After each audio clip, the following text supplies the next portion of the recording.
যথেষ্ট সময় নিয়ে খুব যত্ন করে স্কার্ফটা পরল স্বর্ণা। সাদা আর সোনালি কারুকাজ করা স্কার্ফটা চমৎকার। স্কার্ফটা ওকে বিয়ের আগে বড় ভাইয়া কিনে দিয়েছিলেন। ওর বিদায়ের সময় মাথায় হাত রেখে বলেছিলেন, ও বাড়িতে যে ইসলামের নিয়ম কারণগুলো ভুলে যাস না রে, পর্দাটা ধরে রাখিস, পারলে সামনে এগোবি, পিছোস না যেন। স্বর্ণা মাথা নেড়ে সায় দিয়েছিল ভাইয়ের কথায়। কিন্তু বিয়ের পর থেকে নামাজ পড়া আর পর্দা করা দুটোই ভীষণ কঠিন হয়ে উঠেছে স্বর্ণার কাছে। কারণ ওর শ্বশুরবাড়ির সবাই খুব আধুনিক মানসিকতা সম্পন্ন। তাদের কাছে ইসলাম হলো জুমার আর 2 ঈদের নামাজ, বুড়ো বয়সে হজ করা আর লাইন ধরে জাকাত দেওয়ার মাঝেই সীমাবদ্ধ। স্বর্ণার স্বামী মেরাজ পেশায় একজন ইঞ্জিনিয়ার। সম্পর্কে তিনি স্বর্ণারই এক দূর সম্পর্কের ভাই হন। একবার এক বিয়ে বাড়িতে স্বর্ণাকে দেখে পছন্দ করেন তিনি। তারপর মাকে বলে বিয়ের প্রস্তাব দেন। স্বর্ণাদের বাড়ি থেকে কিছুটা আপত্তি উঠেছিল, কারণ প্রথমত মেরাজরা বেশ ধনী, সে হিসেবে স্বর্ণারা মধ্যবিত্ত শ্রেণীর। দ্বিতীয়ত স্বর্ণাদের বাড়িতে যথাসম্ভব ইসলামিক নিয়মকানুন মেনে চলার চেষ্টা করা হয়।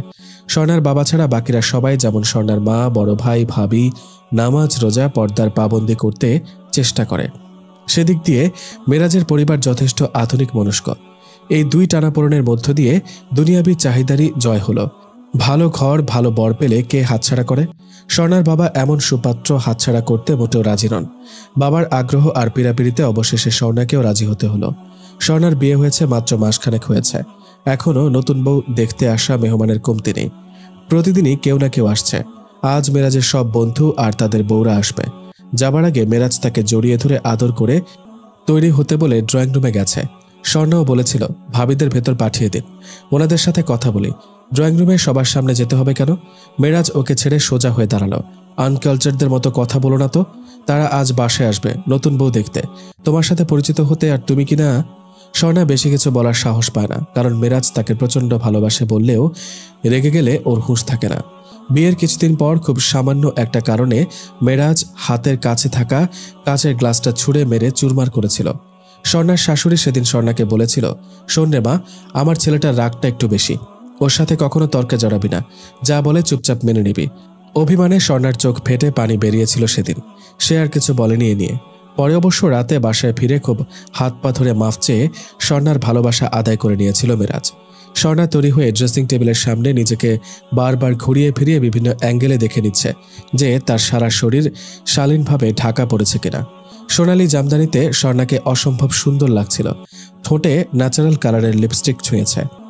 একবারে না লাগালে আবার মেরাজ রাগ করবে, তাই খুব সামান্যই দিয়েছে। স্কার্ফটাও সোনালি বোতাম দিয়ে পরিপাটি করেছে। এমন সময় মেরাজ ঘরে ঢুকলো। কই ডার্লিং, সোনা, তুমি রেডি? বলে স্বর্ণার দিকে তাকিয়ে থমকে গেল। হাসি মুখের আলো ধীরে ধীরে কমে গেল। এটা কি পরেছ তুমি? স্বর্ণা বুঝলো মেরাজ তার স্কার্ফের দিকে আঙুল তুলেছে। সে কাঁপা স্বরে বলল, কেন? স্কার্ফটা তো সুন্দর। প্রশ্নটা তো সুন্দর অসুন্দরের না রে বাবা, এটা পরে ওদের সামনে যাবে তুমি, খোলো স্কার্ফ। স্বর্ণা থমথমে মুখে বলল, পরপুরুষের সামনে চুল খুলে আমি যাব না। মেরাজ মেজাজটা সামলে নিল চট করে। তাছাড়া স্বর্ণাকে এই মুহূর্তে কড়া কথা বলতে চাচ্ছে না মেরাজ। স্বর্ণার যা স্বভাব, কেঁদে কেটে চোখ ফুলিয়ে ফেলবে, দরকার নেই। মেরাজ শান্ত স্বরে বলল, মাথায় কাপড় দিতে চাও ভালো কথা, আঁচলটা আছে কি করতে? স্বর্ণা মৃদু স্বরে আবদারের সুরে বলল, থাক না, এটা এত কষ্ট করে পড়েছি যখন। মেরাজ ঠান্ডা স্বরে বলল, না মানে না। অগত্যা মনে মনে দীর্ঘশ্বাস চেপে স্বর্ণাকে স্কার্ফ খুলতে হলো। আঁচলটা দিয়ে যতটুকু পারা যায় মাথাটা ঢেকে ঢুকে ড্রয়িং রুমে আসলে সবাই একযোগে তার দিকে তাকালো। এক ভাবি উঠে এসে স্বর্ণাকে জড়িয়ে ধরে বললেন, বাহ মেরাজ ভাই, ভাবি তো খুবই কিউট। স্বর্ণা লজ্জায় মুখ নামিয়ে নিল। মেরাজের এক বন্ধুকে বলতে শুনল, কিরে, ভাবিকে সবার সাথে পরিচয় করিয়ে দিবি না? মেরাজ ও ইয়েস বলে একে একে সবার নাম ধরে পরিচয় করিয়ে দিতে লাগলো মেরাজ। এ হলো শাওন, মেকানিক্যাল ইঞ্জিনিয়ার। ও জাভেদ বিরাট ব্যবসায়ী, বুঝলে, কিন্তু জিজ্ঞেস করলে শুনবে ওর ব্যবসা ভালো যাচ্ছে না। ঘরে এক দফা হাসির রোল উঠল। আরেক বন্ধুকে দেখিয়ে বলল, এ হলো জামিল, নাম করা আর্টিস্ট, এখনো বিয়ে করেনি ও নাকি ওর মনের মতো কাউকে এখনো খুঁজে পায়নি। জামিল নামের লোকটি বলল, ভাবি চাইলে আমার ছবির মডেল হতে পারে, ভাবির মধ্যে ওই জিনিস আছে।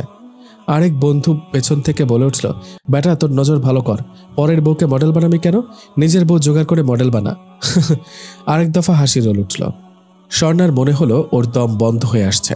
মনে মনে আস্তাগফিরুল্লাহ পড়তে পড়তে গলা শুকিয়ে গেল। মেরাজ তখনও বলে চলেছে, ওহো, তোমাকে তো আরেক ব্যাচেলরের সাথে পরিচয় করানো হয়নি, কিরে তুই বাইরে বারান্দায় কেন? বলে সেই বন্ধুটিকে ডাকলো মেরাজ। সেই বন্ধু ঘরে ঢুকলে মেরাজ বলল, এই হলো আমার স্কুল লাইফের বেস্ট ফ্রেন্ড প্লাস তোমার প্রতিবেশী। আমাদের বাড়ির অপোজিটের বাসাটাই ওদের। বেচারা এখনো বিয়ে করেনি, কারণ সেও তার মন মতো মেয়ে পায়নি। ও আবার হলো গিয়ে আমাদের বিশেষ আলিম সাহেব। ঢাকা ইউনিভার্সিটি থেকে ইসলামিক স্টাডিজে অনার্স করেছে। এখন কুষ্টিয়া ভার্সিটিতে শিক্ষকতা করেও। মেয়েদের সামনে যায় না, তাদের দিকে তাকায় না। বেচারা আজ আমার ঝগড়ার ভয়ে পদধূলি রেখেছে। ওর নাম হলো আলিফ। স্বর্ণা এক ঝলক তাকিয়ে সালাম দেবার আগেই তার সামনের শুশ্রূষা মণ্ডিত লোকটি মার্জিত ভঙ্গিতে সালাম দিয়ে সরে গেল। স্বর্ণার মনে হলো পুরো ঘরটাতে এই একজনই মানুষ যে তাকে দেখে কোনো মন্তব্য না করে সরে গেছে। স্বর্ণার লজ্জা আরও বেড়ে গেল এই ভেবে যে লোকটি নিশ্চয়ই স্বর্ণাকে বেহায়া ভাবছে। কিন্তু স্বর্ণাই বা কি করবে? স্বামীর আদেশের কাছে সে তো নিরুপায়। কিছুক্ষণ বসে থেকে স্বর্ণা মাথা ব্যথার অজুহাত দিয়ে উঠে এসেছে, কারণ মেরাজের এক বন্ধু বারবার স্বর্ণার দিকে তাকাচ্ছিল। স্বর্ণা এক ঝলক তাকিয়েই বুঝেছে লোকটা খারাপ। সবাই বিদায় নিলে মেরাজ থমথমে মুখে ঘরে এলো। স্বর্ণা ততক্ষণে পোশাক বদলে নিয়েছে। স্বর্ণা নিজে জিজ্ঞেস করলো, আপনাকে কি চা দেব? মেরাজ কোনো উত্তর করল না। স্বর্ণা ওর কাঁধে হাত রেখে বলল, মন খারাপ? মেরাজ এবার যেন ফেটে পড়ল। তোমার মতো আনকালচার্ড বউ যার আছে তার সমাজে মুখ দেখানোর কোনো উপায় আছে? ওরা তোমার সাথে ছবি তুলতে চাইলো, দিলে না। সহজভাবে কারোর সাথে কথা বললে না। এত ঢং কোথায় শিখেছ? কলেজ ভার্সিটিতে যখন গেছো তখন কি কোনো ছেলের সাথে আড্ডা দাওনি? আজ যে বড় ধোয়া তুলসী পাতা সাজলে। স্বর্ণা মুখ বন্ধ করে মেরাজের অশ্রাব্য কথাগুলো শুনতে লাগলো। এক পর্যায়ে মেরাজ নিজেই ক্লান্ত হয়ে পাশের স্টাডি রুমে চলে গেল। আর স্বর্ণা বালিশে মাথা রেখে কাঁদতে লাগলো। রাত কত হয়েছে স্বর্ণা বলতে পারবে না, চোখটা লেগে এসেছিল। হঠাৎ মেরাজের ডাকে ঘুমটা ভেঙে গেল। জড়ানো স্বরে ওকে ডাকছে মেরাজ। স্বর্ণার মনটা বিষাক্ত হয়ে গেল। সে কি এই লোকটার খেলার পুতুল? মন চাইলে ছুঁড়ে ফেলবে, মন চাইলে কোলে তুলে নেবে। প্রতিটা দিন যেন এক একটা পরীক্ষা। স্বর্ণা ঘরে বসে ট্যাব হাতে নিয়ে সূরা ইয়াসিন পড়ছিল। এইমাত্র আসরের নামাজ পড়ে উঠেছে। সাদা ধবধবে হিজাবে ওকে খুব নিষ্পাপ লাগছিল। এমন সময় মোবাইলটা বেজে উঠল। স্বর্ণা সূরা শেষ না করা পর্যন্ত ফোনটা সাইলেন্ট করে রাখল। 2 মিনিট পরে সূরার শেষাংশ পড়ে ফোনটা দ্রুত রিসিভ করে সালাম দিল। ওপাশ থেকে মেরাজের কর্কশ কণ্ঠ, ঘুমাচ্ছিলে নাকি? জি না। আচ্ছা শোনো, আজ জামিলার বাসায় দাওয়াত। তুমি ওই নীল জর্জেটটা পড়বে, বুঝেছ? আরে না না, আমি কোথাও যাব না, আমার মনটা ভালো নেই আজকে। মন ভালো হয়ে যাবে গেলে, রেডি থেকো। স্বর্ণা কিছু বলার আগেই মেরাজ ফোন কেটে দিল। স্বর্ণা ফোনটা হাতে নিয়ে বারান্দায় চলে এলো। মনটা ভীষণ খারাপ লাগছে। আবার আজকে তামাশার পাত্রী হতে হবে। তাছাড়া মেরাজের ওই বন্ধুটা ভীষণ গায়ে পড়া লোক। হাত নেড়ে নেড়ে এমনভাবে কথা বলে যেন ছুঁয়ে দিতে চায়। স্বর্ণার খুব অস্থির লাগছে। দুহাতে বারান্দার গ্রিল ধরে দাঁড়ালো স্বর্ণা। ডান হাতের মধ্যে মাথা ঠেকিয়ে সামনের দিকে তাকিয়ে রইল। হঠাৎ খেয়াল করলো সামনের বাড়িটার বারান্দায় সেদিনের সেই লোকটা বসে বসে বই পড়ছে। পা দুটো মেলে দিয়েছে সামনের টি টেবিলের ওপর। বাম হাতে বই রেখে ডান হাত গালের নিচে দিয়ে হেলান দিয়ে গভীর মনোযোগ দিয়ে বই পড়ছেন উনি। হঠাৎ পাতা উল্টাতে গিয়ে সামনের দিকে তাকালেন তিনি। স্বর্ণাকে দেখতে পেলেন। দুটো ভবনের মাঝে একটা 8 ফুট রাস্তার দূরত্ব। সবই পরিষ্কার দেখা যায়। স্বর্ণার সরে যাবার তাগিদ অনুভব করলো, কিন্তু তার সরে যাবার আগেই দেখলো লোকটি আস্তে করে উঠে চলে গেছে। স্বর্ণা মনে মনে আরেকবার লজ্জিত হলো। তারই তো সরে যাওয়া উচিত ছিল। বেচারাকে বই ফেলে উঠতে হতো না। পরক্ষণেই রাতের দাওয়াতের চিন্তায় মনটা আবার ভারাক্রান্ত হলো। সন্ধ্যার পরপরই মেরাজ এলো। কই সোনা, তুমি রেডি তো? মেরাজ আদর করে স্বর্ণাকে সোনা বলে ডাকে। বেডরুমে ঢুকে দেখে স্বর্ণা শান্ত ভঙ্গিতে কাপড় ভাঁজ করছে। মেরাজ প্রথমে হতভম্ব হয়ে গেল, পরে রাগ এসে সেই অবস্থা দখল করলো। তুমি রেডি হওনি কেন? কারণ আমি যাব না। মানে? How dare you! তুমি আমার মুখের উপর কথা বলছো? প্লিজ আমাকে ভুল বুঝবেন না। ওইসব পরিবেশে আমি খুবই আনইজি ফিল করি। যেতে যেতেই তো ইজি হবে। যাও রেডি হও, 10 মিনিট সময় দিলাম। আমাকে মাফ করবেন, আমি যাব না। মেরাজ কিছুক্ষণ তাকিয়ে থাকলো কটমটিয়ে। তারপর হঠাৎ বলল, এত ধার্মিক তুমি? স্বামীর আদেশ না মানলে যে সে স্ত্রী জাহান্নামী, তা জানো না? হাদিস খালি তুমি একাই জানো? আমিও জানি। শোনো, একজন নারী 4টি শর্ত পূরণ করতে না পারলে সে জান্নাতে যেতে পারবে না। কি কি তাও তোমাকে মনে করিয়ে দেই। নাম্বার 1, 5 ওয়াক্তের নামাজ। নাম্বার 2, রমজানের 30টা রোজা। নাম্বার 3, পর্দা। আর নাম্বার 4, স্বামীর সন্তুষ্টি। তুমি চতুর্থ শর্ত কিন্তু মানছ না। স্বর্ণা হাসল। বাহ, আপনার মুখে এটা শুনে খুব ভালো লাগলো। কিন্তু একটা কথা আপনার জানা থাকা জরুরি যে যখন আল্লাহর আদেশের সামনে স্বামী কিংবা পিতামাতার আদেশ এসে যায়, আর তাদের আদেশ যদি আল্লাহর আদেশের বিরুদ্ধে যায়, তখন বাবা মা কিংবা স্বামীর আদেশ অগ্রাহ্য করতে হবে, কেবল আল্লাহর আদেশই মানতে হবে। ধরুন আপনি আমাকে নামাজ পড়তে মানা করলেন, কিংবা পর্দা করতে মানা করলেন, বা গান গাইতে বললেন, তখন আপনার এসব আদেশ অগ্রাহ্য করে আমি সেটাই করব যেটা মহান আল্লাহর আদেশের সাথে সাংঘর্ষিক নয়।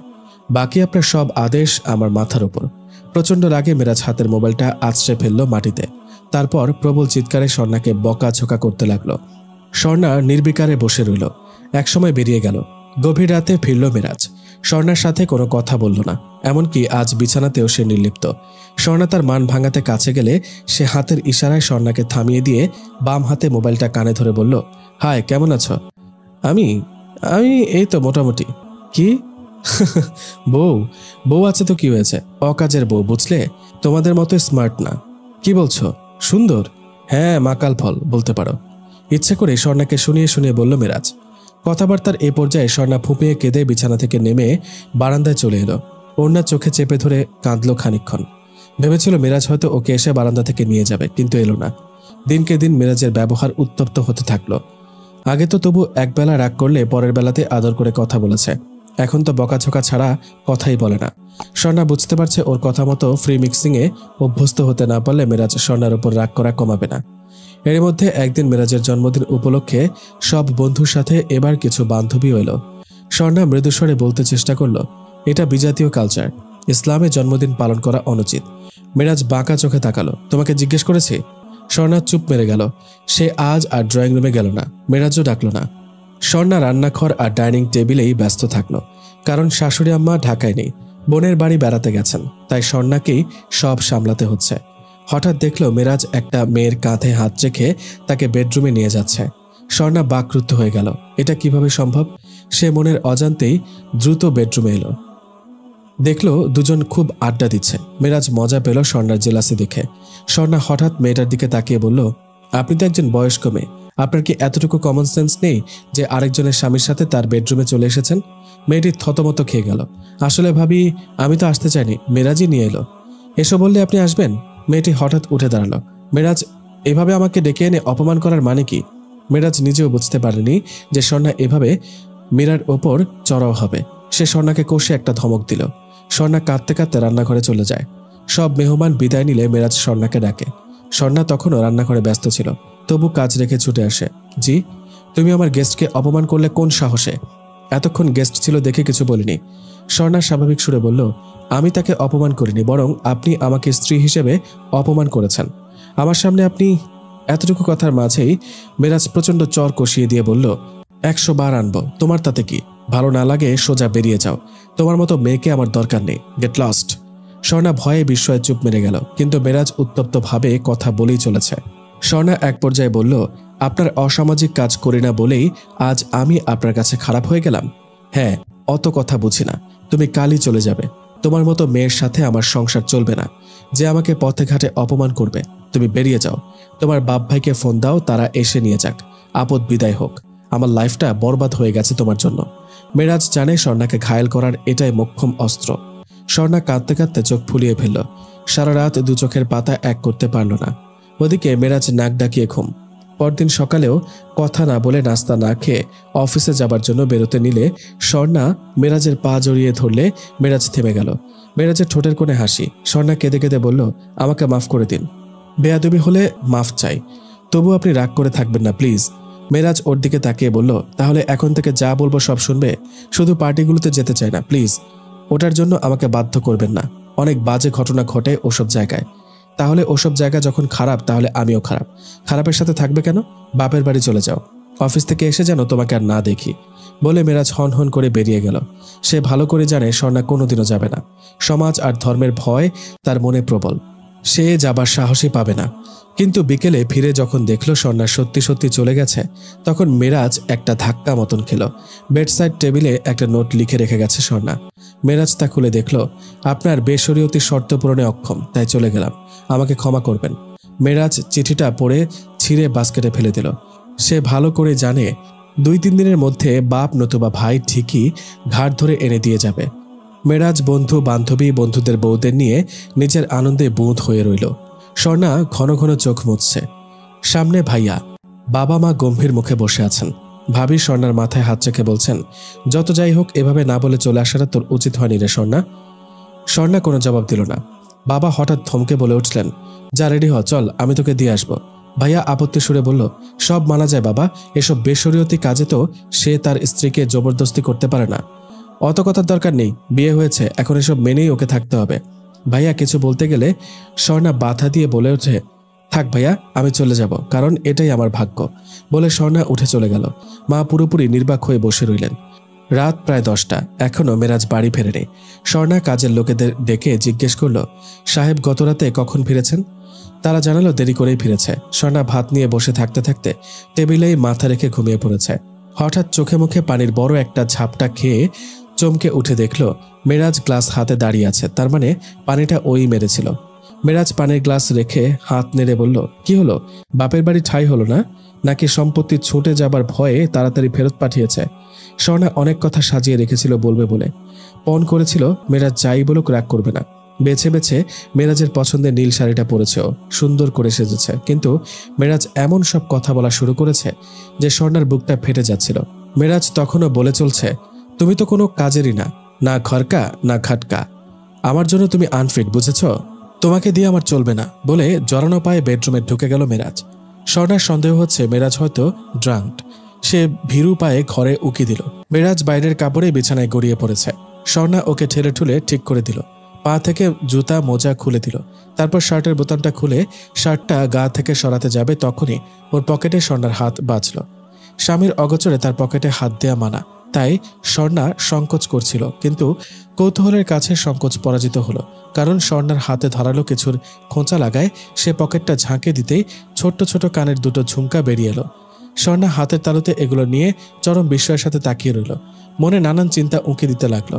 হঠাৎ মনকে বোঝালো, না জেনে শুনে স্বামীকে সন্দেহ করা ঠিক না, দরকার হলে মিরাজকে সকালে জিজ্ঞেস করবে। দুলগুলো পকেটে রেখে দিয়ে আস্তে করে শার্টটা খুলে হ্যাঙ্গারে রেখে দিল।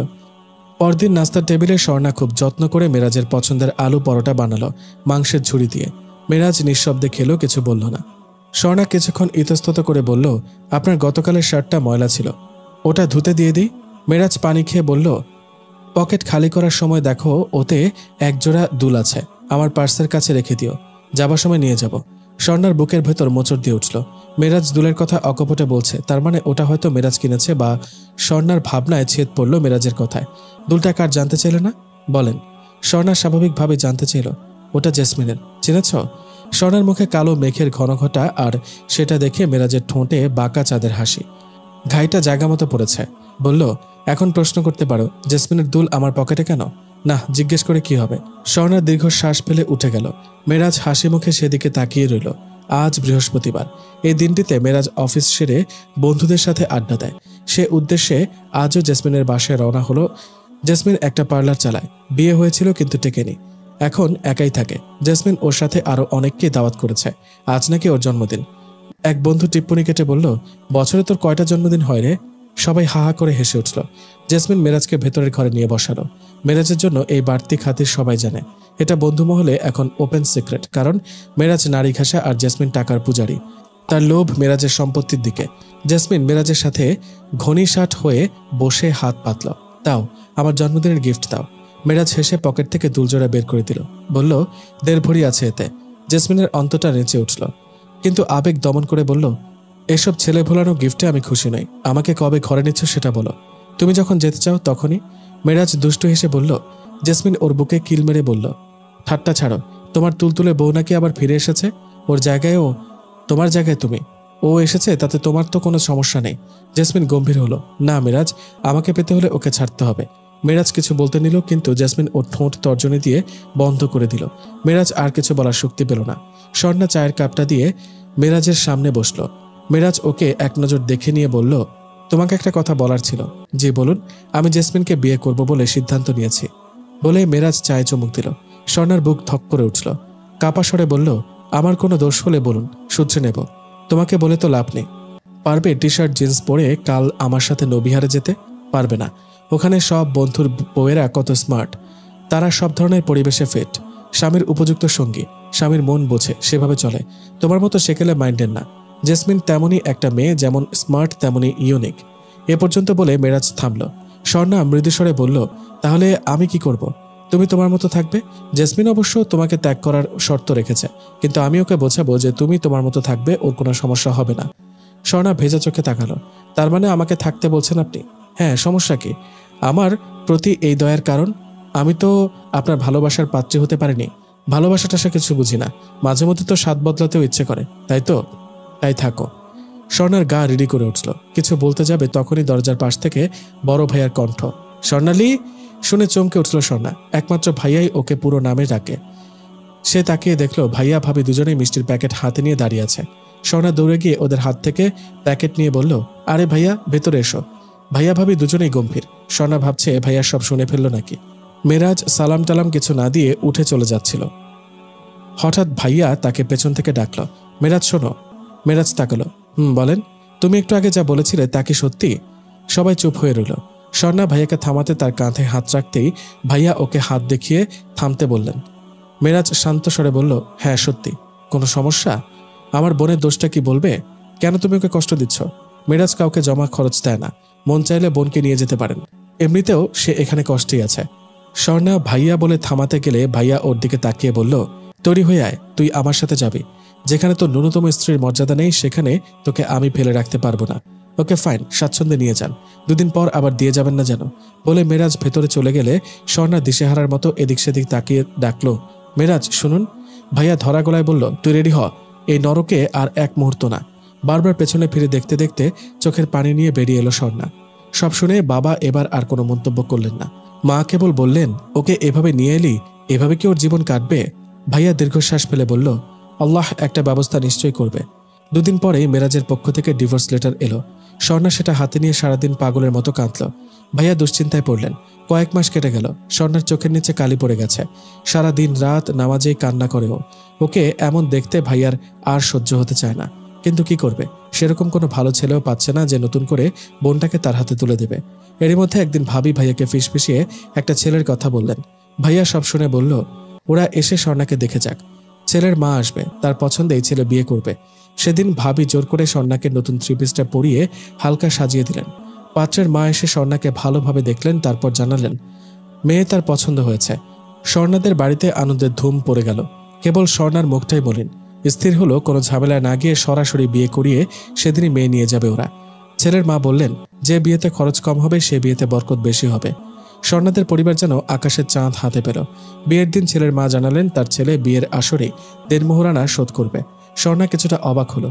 খুশি হতে গিয়েও বুকের কোথায় যেন কাঁটা বিঁধে রইল। সেই কাঁটার নাম মেরাজ। রাত 10টায় বিয়ে পড়ানো হয়ে গেল। সালাম কালাম খানা পিনা শেষে বউ নিয়ে ফিরতে ফিরতে রাত হয়ে গেল। বাসর ঘরে ফুলের বিছানায় ছড়া ফুলের মতো মলিন মুখে বসে আছে স্বর্ণা। আজ এতগুলো মাসেও মেরাজকে মন থেকে মুছতে পারেনি। শুনেছে মেরাজ বিয়ে করে বউ নিয়ে হানিমুনে গেছে। স্বর্ণা দীর্ঘশ্বাস ফেলে অজান্তে চলে আসা চোখের পানিটুকু মুছল। ভাবি আজ জোর করে সাজিয়ে দিয়েছে। স্বর্ণা সাজতে চাচ্ছিল না।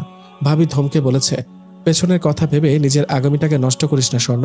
তুই এখন অন্য কারো আমানত। মেরাজের কথা মন থেকে সরিয়ে দে। স্বর্ণা এসব 7-5 যখন ভাবছে তখনই দেখল শুভ্র সফেদ পাঞ্জাবি পরিহিত লোকটা গমগমে কণ্ঠে তাকে সালাম দিল। স্বর্ণা বিষম চমকে উঠল। এই কণ্ঠস্বর কোথাও শুনেছে মনে হলো, কিন্তু মনে করতে পারল না। তিনি খাটে বসে মৃদু কেশে বললেন, আপনার কপালে হাত রেখে একটা দোয়া পড়তে হবে তো, তাই। স্বর্ণা পাতলা ওড়নার ভেতর দিয়ে তাকালো আর ওর চোখগুলো বড় বড় হয়ে গেল।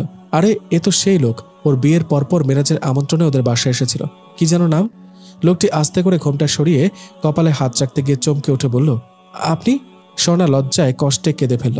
ওর দুচোখ বেয়ে পানি গড়িয়ে পড়ল। লোকটার সাথে সাথে বলে উঠল, আরে আরে কাঁদছেন কেন?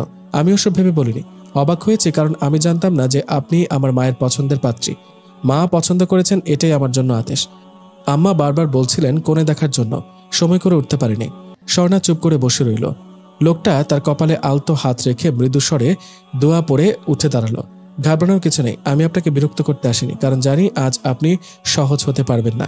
এক কাজ করুন, শাড়ি জামা বদলে হালকা হন, তারপর ভালো মেয়েটির মতো চুপ করে শুয়ে পড়ুন।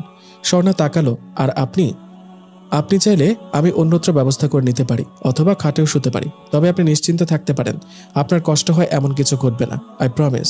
লোকটার প্রাণবন্ত অকপট কথা স্বর্ণার কষ্টের ক্ষতে শান্তির প্রলেপ মাখানো যেন।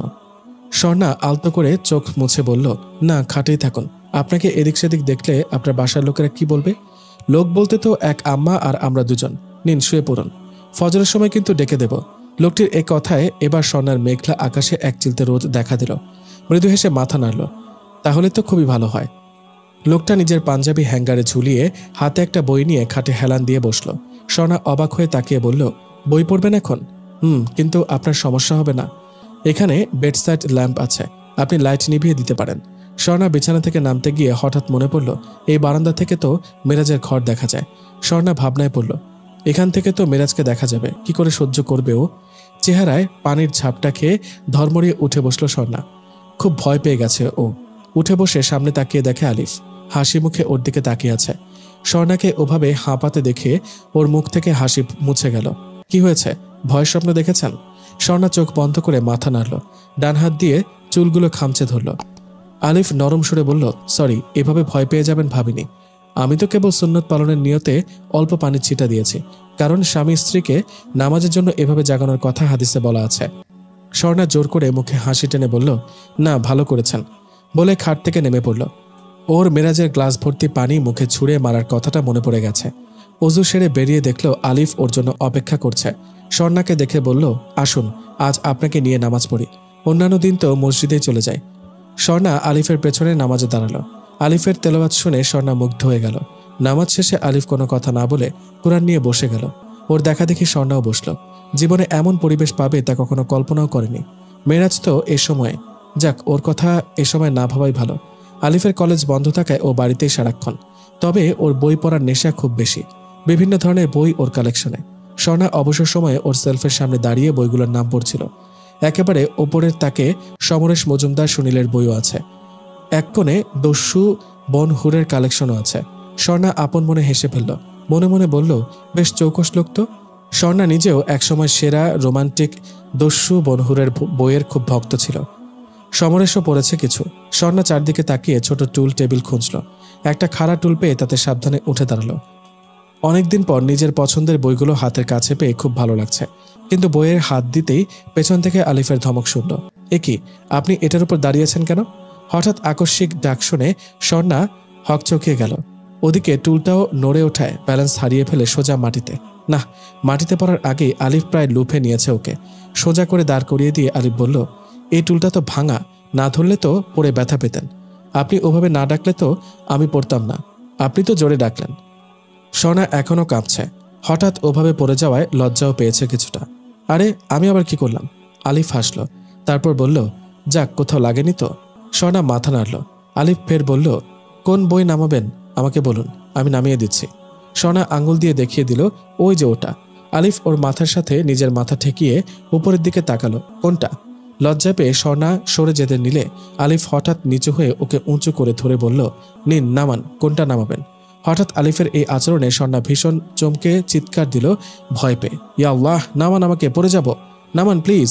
আলিফ ওকে শক্ত করে ধরল। অটল দাঁড়িয়ে থেকে বলল, একটুও পড়বেন না, নিন, বই খুঁজুন, আমি ধরেছি। স্বর্ণা ভীষণ অস্বস্তি বোধ করছে। আলিফ ওর উরুর কাছে শক্ত করে ধরে আছে। আলিফের মাথাটা স্বর্ণার পেটের কাছে। আলিফ ইচ্ছে করেই করছে কিনা কে জানে, একবার দুলুনি দিয়েছে আর তাতে স্বর্ণা ভয় পেয়ে আলিফের মাথাটা আঁকড়ে ধরেছে। এবার রেগে বলল, ধুর, বই লাগবে না, নামান তো আমাকে। আলিফ হাসল, আপনার ওড়নার জন্য কিছুই দেখতে পাচ্ছি না আমি, আমার কি দোষ? তবুও নামান, কাতর স্বরে বলল স্বর্ণা। আলিফ ওকে হঠাৎ ছেড়ে দিলে স্বর্ণা মাগো বলে আলিফকে জড়িয়ে ধরে আস্তে বেয়ে নিচে নামল। তারপর ফাজিল একটা বলে রাগ করে দূর দাঁড় করে চলে গেল সেখান থেকে। আলিফ হাহা করে হেসে উঠল। স্বর্ণা ঘরে এসে চুপ করে বসে আছে। আলিফ একটা বই হাতে নিয়ে ঢুকলো। স্বর্ণা লজ্জায় সংকোচে ওর দিকে তাকাতে পারছিল না। আলিফ বইটা বাড়িয়ে ধরে বলল, এই নিন, আপনার সেই বই। স্বর্ণা অনিচ্ছা সত্ত্বেও বইটা হাতে নিল, কিন্তু দেখলো আলিফ বইটার অপর প্রান্ত এখনো ধরে রেখেছে। স্বর্ণা অবাক হয়ে আলিফের দিকে তাকালো। বেহার মতো হাসছে সে। স্বর্ণা লজ্জা পেয়ে বইটা ছেড়ে দিল। আলিফ বলল, আরে কই, নিন না, আপনি তো দুষ্টুমি করছেন। আচ্ছা, আর করব না, এবার নিন। স্বর্ণা বই নিল। আলিফ ওর পাশে বসে বলল, কি নাম বইয়ের? স্বর্ণা পাতা উল্টাতে উল্টাতে বলল, তুমি আমার। আলিফ হেসে ওর দিকে তাকিয়ে বলল, অবশ্যই, আমি তো তোমারই। স্বর্ণা বইটা রেখে উঠে দাঁড়ালো। আপনার জন্য চা নিয়ে আসি। আলিফ কৌতুকের দৃষ্টিতে ওর দিকে তাকিয়ে ওর চলে যাওয়া দেখল। স্বর্ণা রান্নাঘরে এসে হাঁপ ছেড়ে বাঁচল। আলিফ যে এত দুষ্ট তা স্বর্ণার ধারণা ছিল না, কিন্তু নিজের মনে উঁকি দিয়ে দেখলো আলিফের দুষ্টুমিগুলো ওর ভালো লেগেছে। মেরাজ কখনো এমন করেনি। ওর যাবতীয় ভালোবাসা কেবল একটা জায়গায়, থাক, স্বর্ণা আর বাকিটা ভাবতে চায় না। আলিফ ওর স্বামী, ওর পূর্ণ অধিকার আছে স্বর্ণার উপর। কিন্তু স্বর্ণার পোড়ামন এখনও আলিফের ডাকে সাড়া দিতে প্রস্তুত নয়। চা বানিয়ে ঘরে এসে দেখলো আলিফ বইয়ে ডুবে গেছে। ওর সামনে চা রেখে স্বর্ণা নিজের বইটা হাতে নিতেই শুনল আলিফ বলছে, ও হ্যাঁ, চিনি দেননি? স্বর্ণা দ্রুত চায়ের কাপ হাতে নিয়ে বলল, সে কি চিনি দেয়নি? চুমুক দিয়ে দেখুন। না থাক, আবার দিয়ে নিয়ে আসি, বেশি হয়ে গেলে। এজন্যই তো বলছি চুমুক দিয়ে দেখুন না। স্বর্ণা কিছুটা ইতস্তত করে ছোট্ট চুমুক দিয়ে নার্ভাস কণ্ঠে বলল, ঠিকই তো লাগছে। আলিফ অবাক হয়ে বলল, তাই নাকি, দেখি। তারপর যে পাশটা দিয়ে স্বর্ণা চুমুক দিয়েছে সে পাশটা দিয়ে আলিফ চুমুক দিয়ে বলল, তাই তো। স্বর্ণা দীর্ঘশ্বাস ফেলে ওর দিকে খানিক তাকিয়ে থেকে বিছানায় গিয়ে বই নিয়ে বসল। আলিফও হেসে বইয়ে মন দিল। পরদিন আলিফ সকালবেলা নাস্তা খেয়ে চা টেনে নিল। স্বর্ণা নীরবে এটা ওটা ওকে এগিয়ে দিচ্ছে। আলিফ পুরানো কাণ্ডটা আবার করল। মাকে ডেকে বলল, আম্মা, তোমার বৌমা তো চায়ে চিনি দেয়নি। শাশুড়ি স্বর্ণার দিকে তাকিয়ে বলল, দাও ওকে আরেকটু চিনি দাও, ও চিনি বেশি খায়। স্বর্ণার সুগার পটটা নিয়ে এগিয়ে গেল। কতটুকু চিনি দেব? খেয়ে দেখো, আমি জানি। আলিফ ওকে তুমি করে বলছে। স্বর্ণা কথা না বাড়িয়ে ছোট্ট চমক দিয়ে বলল, আমার কাছে তো ঠিকই লাগছে, আপনি কি বলেন, আরেকটু দেব?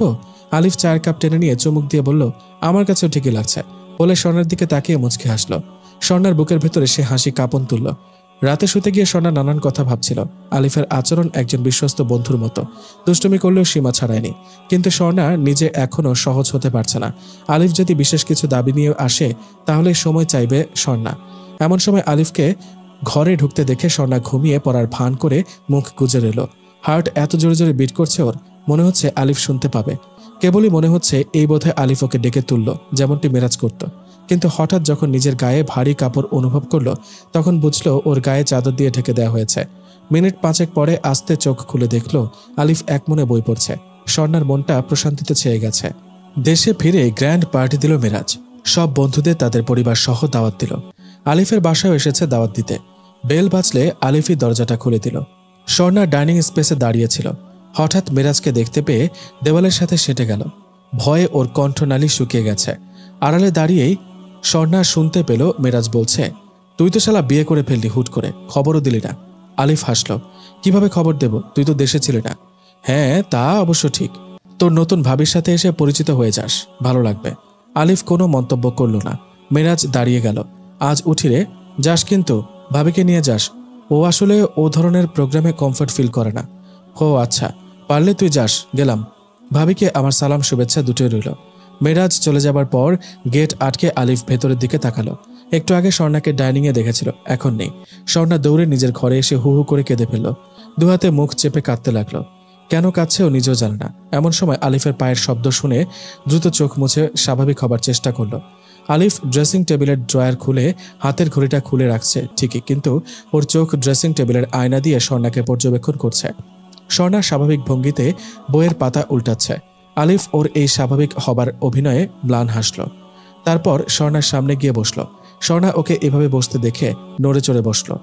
আলিফ জিজ্ঞেস করল, কি হয়েছে, মন খারাপ? স্বর্ণা মৃদু হেসে বলল, না তো। আলিফ কিছুক্ষণ তাকিয়ে থেকে ধীরে ধীরে বলল, যে চোখ ভালোবাসতে জানে সে চোখকে ফাঁকি দেয়া এত সহজ না। স্বর্ণা কান্না চাপলেও সে যে আবেগাক্রান্ত তা ওর নিঃশ্বাসের ওঠানামা দেখলেই বোঝা যায়। আলিফকে তাকিয়ে থাকতে দেখে স্বর্ণা ওড়না টেনে অযথায় নিজেকে আরো ভালোভাবে ঢাকে। আলিফ একটা টিস্যু এগিয়ে দিল, বলল, চোখটা মোছো। স্বর্ণা টিস্যুটা নিয়ে চোখের কোণে চেপে ধরতেই চোখের থেমে থাকা অশ্রুগুলো গড়গড়িয়ে নেমে এলো। আলিফ ওর শান্ত হবার অপেক্ষা করল। কিছুক্ষণ পর স্বর্ণা নিজেই বলল, আমি জানি আপনি আমার উপর রাগ করছেন, কারণ আমার কান্না করা উচিত না, ভুল জানো। আলিফ মৃদুস্বরে বলল, বরং এটাই স্বাভাবিক, তুমি না কাঁদলেও বরং অবাক হতাম। স্বর্ণা অবাক হয়ে তাকালে আলিফ ওর গালে মৃদু চাপড় মেরে উঠে গেল। স্বর্ণা নিজে উঠল, পেছন থেকে বলল, আমাকে মাফ করে দিন। আলিফ চলে যাচ্ছিল। এই কথা শুনে ঘুরে বলল, কিসের জন্য? এই যে আপনার মনে কষ্ট দিলাম, আসলে আমি আবেগ চাপতে পারিনি। আলিফ স্বর্ণার মুখোমুখি হয়ে বলল, এক শর্তে মাফ করতে পারি। স্বর্ণা তাকালে বলল, যদি তোমার সুখ দুঃখ সবকিছুতে আমাকে বন্ধু মনে করে তার ভাগ দাও তো।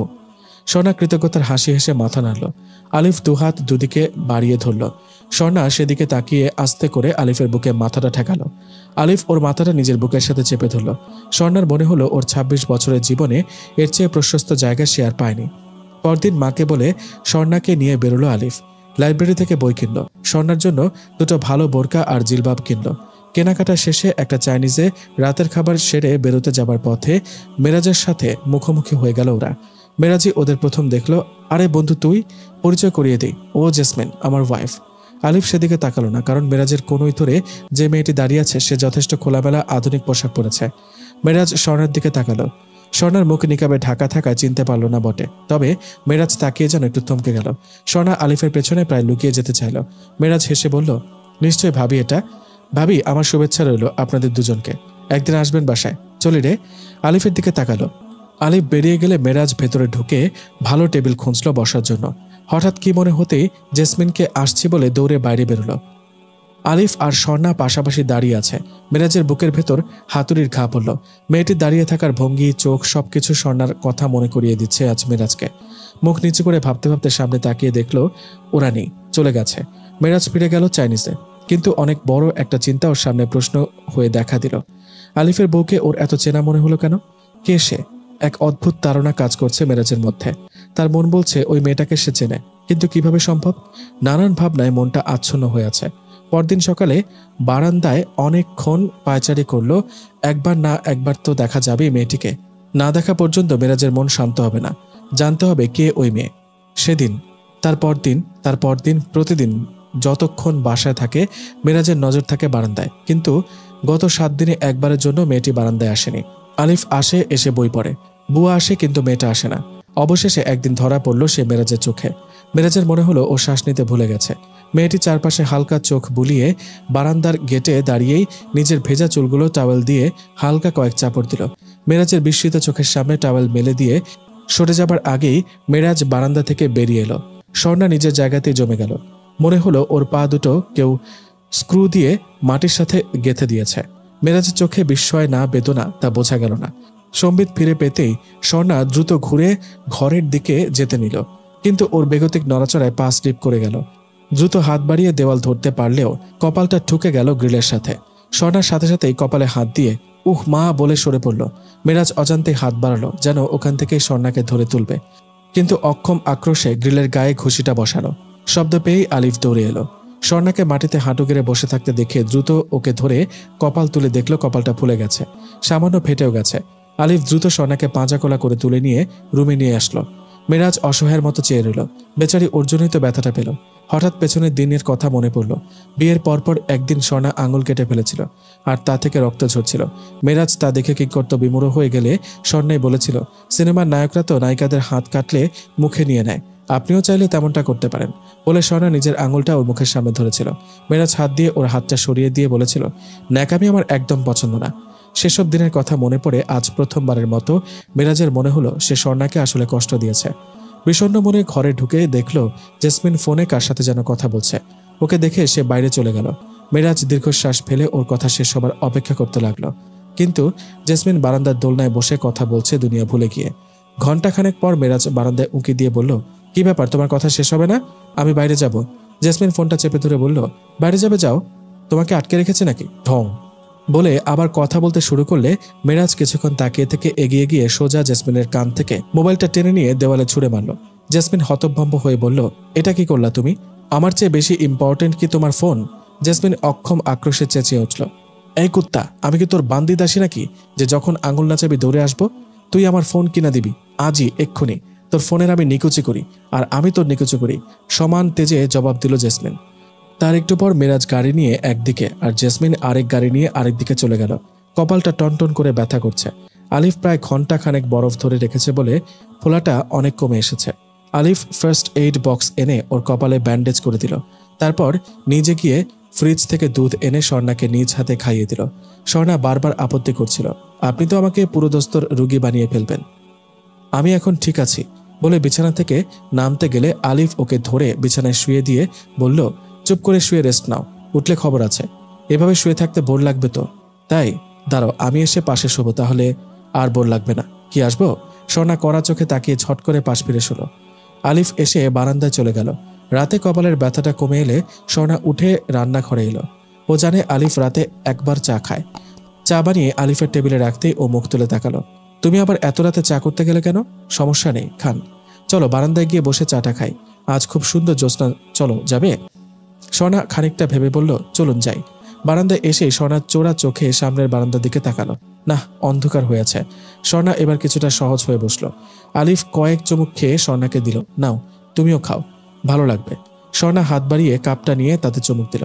আলিফ আকাশের দিকে তাকিয়ে বলল, আকাশের চাঁদটা অন্যান্য দিনের চেয়ে বেশি সুন্দর লাগছে। তাই? কিন্তু কেন? স্বর্ণা প্রশ্ন করল। আলিফ ওর দিকে তাকিয়ে বলল, কারণ আজ যে তুমি আমার পাশে আছো, এজন্য। স্বর্ণা মুখ টিপে হাসল। আলিফ ওর হাত ধরে ওকে পাশে বসিয়ে ওর কাঁধে হাত চাকল। আচ্ছা, তোমাকে একটা প্রশ্ন করি, দেখি তো উত্তর দিতে পারো কিনা। স্বর্ণা হাসি মুখে তাকালে আলিফ ওর কানে কানে কথাটা বলতেই স্বর্ণা ওকে কিল মারা শুরু করলো। আলিফ প্রথমে কাত হয়ে কিলগুলো পিঠে শুয়ে নিচ্ছিল। পরে হঠাৎ স্বর্ণাকে টেনে জড়িয়ে ধরতে গেলে স্বর্ণা লাফ দিয়ে উঠে গেল। আলিফ খপ করে ওর ওড়নাটা ধরে উঠে স্বর্ণাকে পেছন থেকে জড়িয়ে ধরে।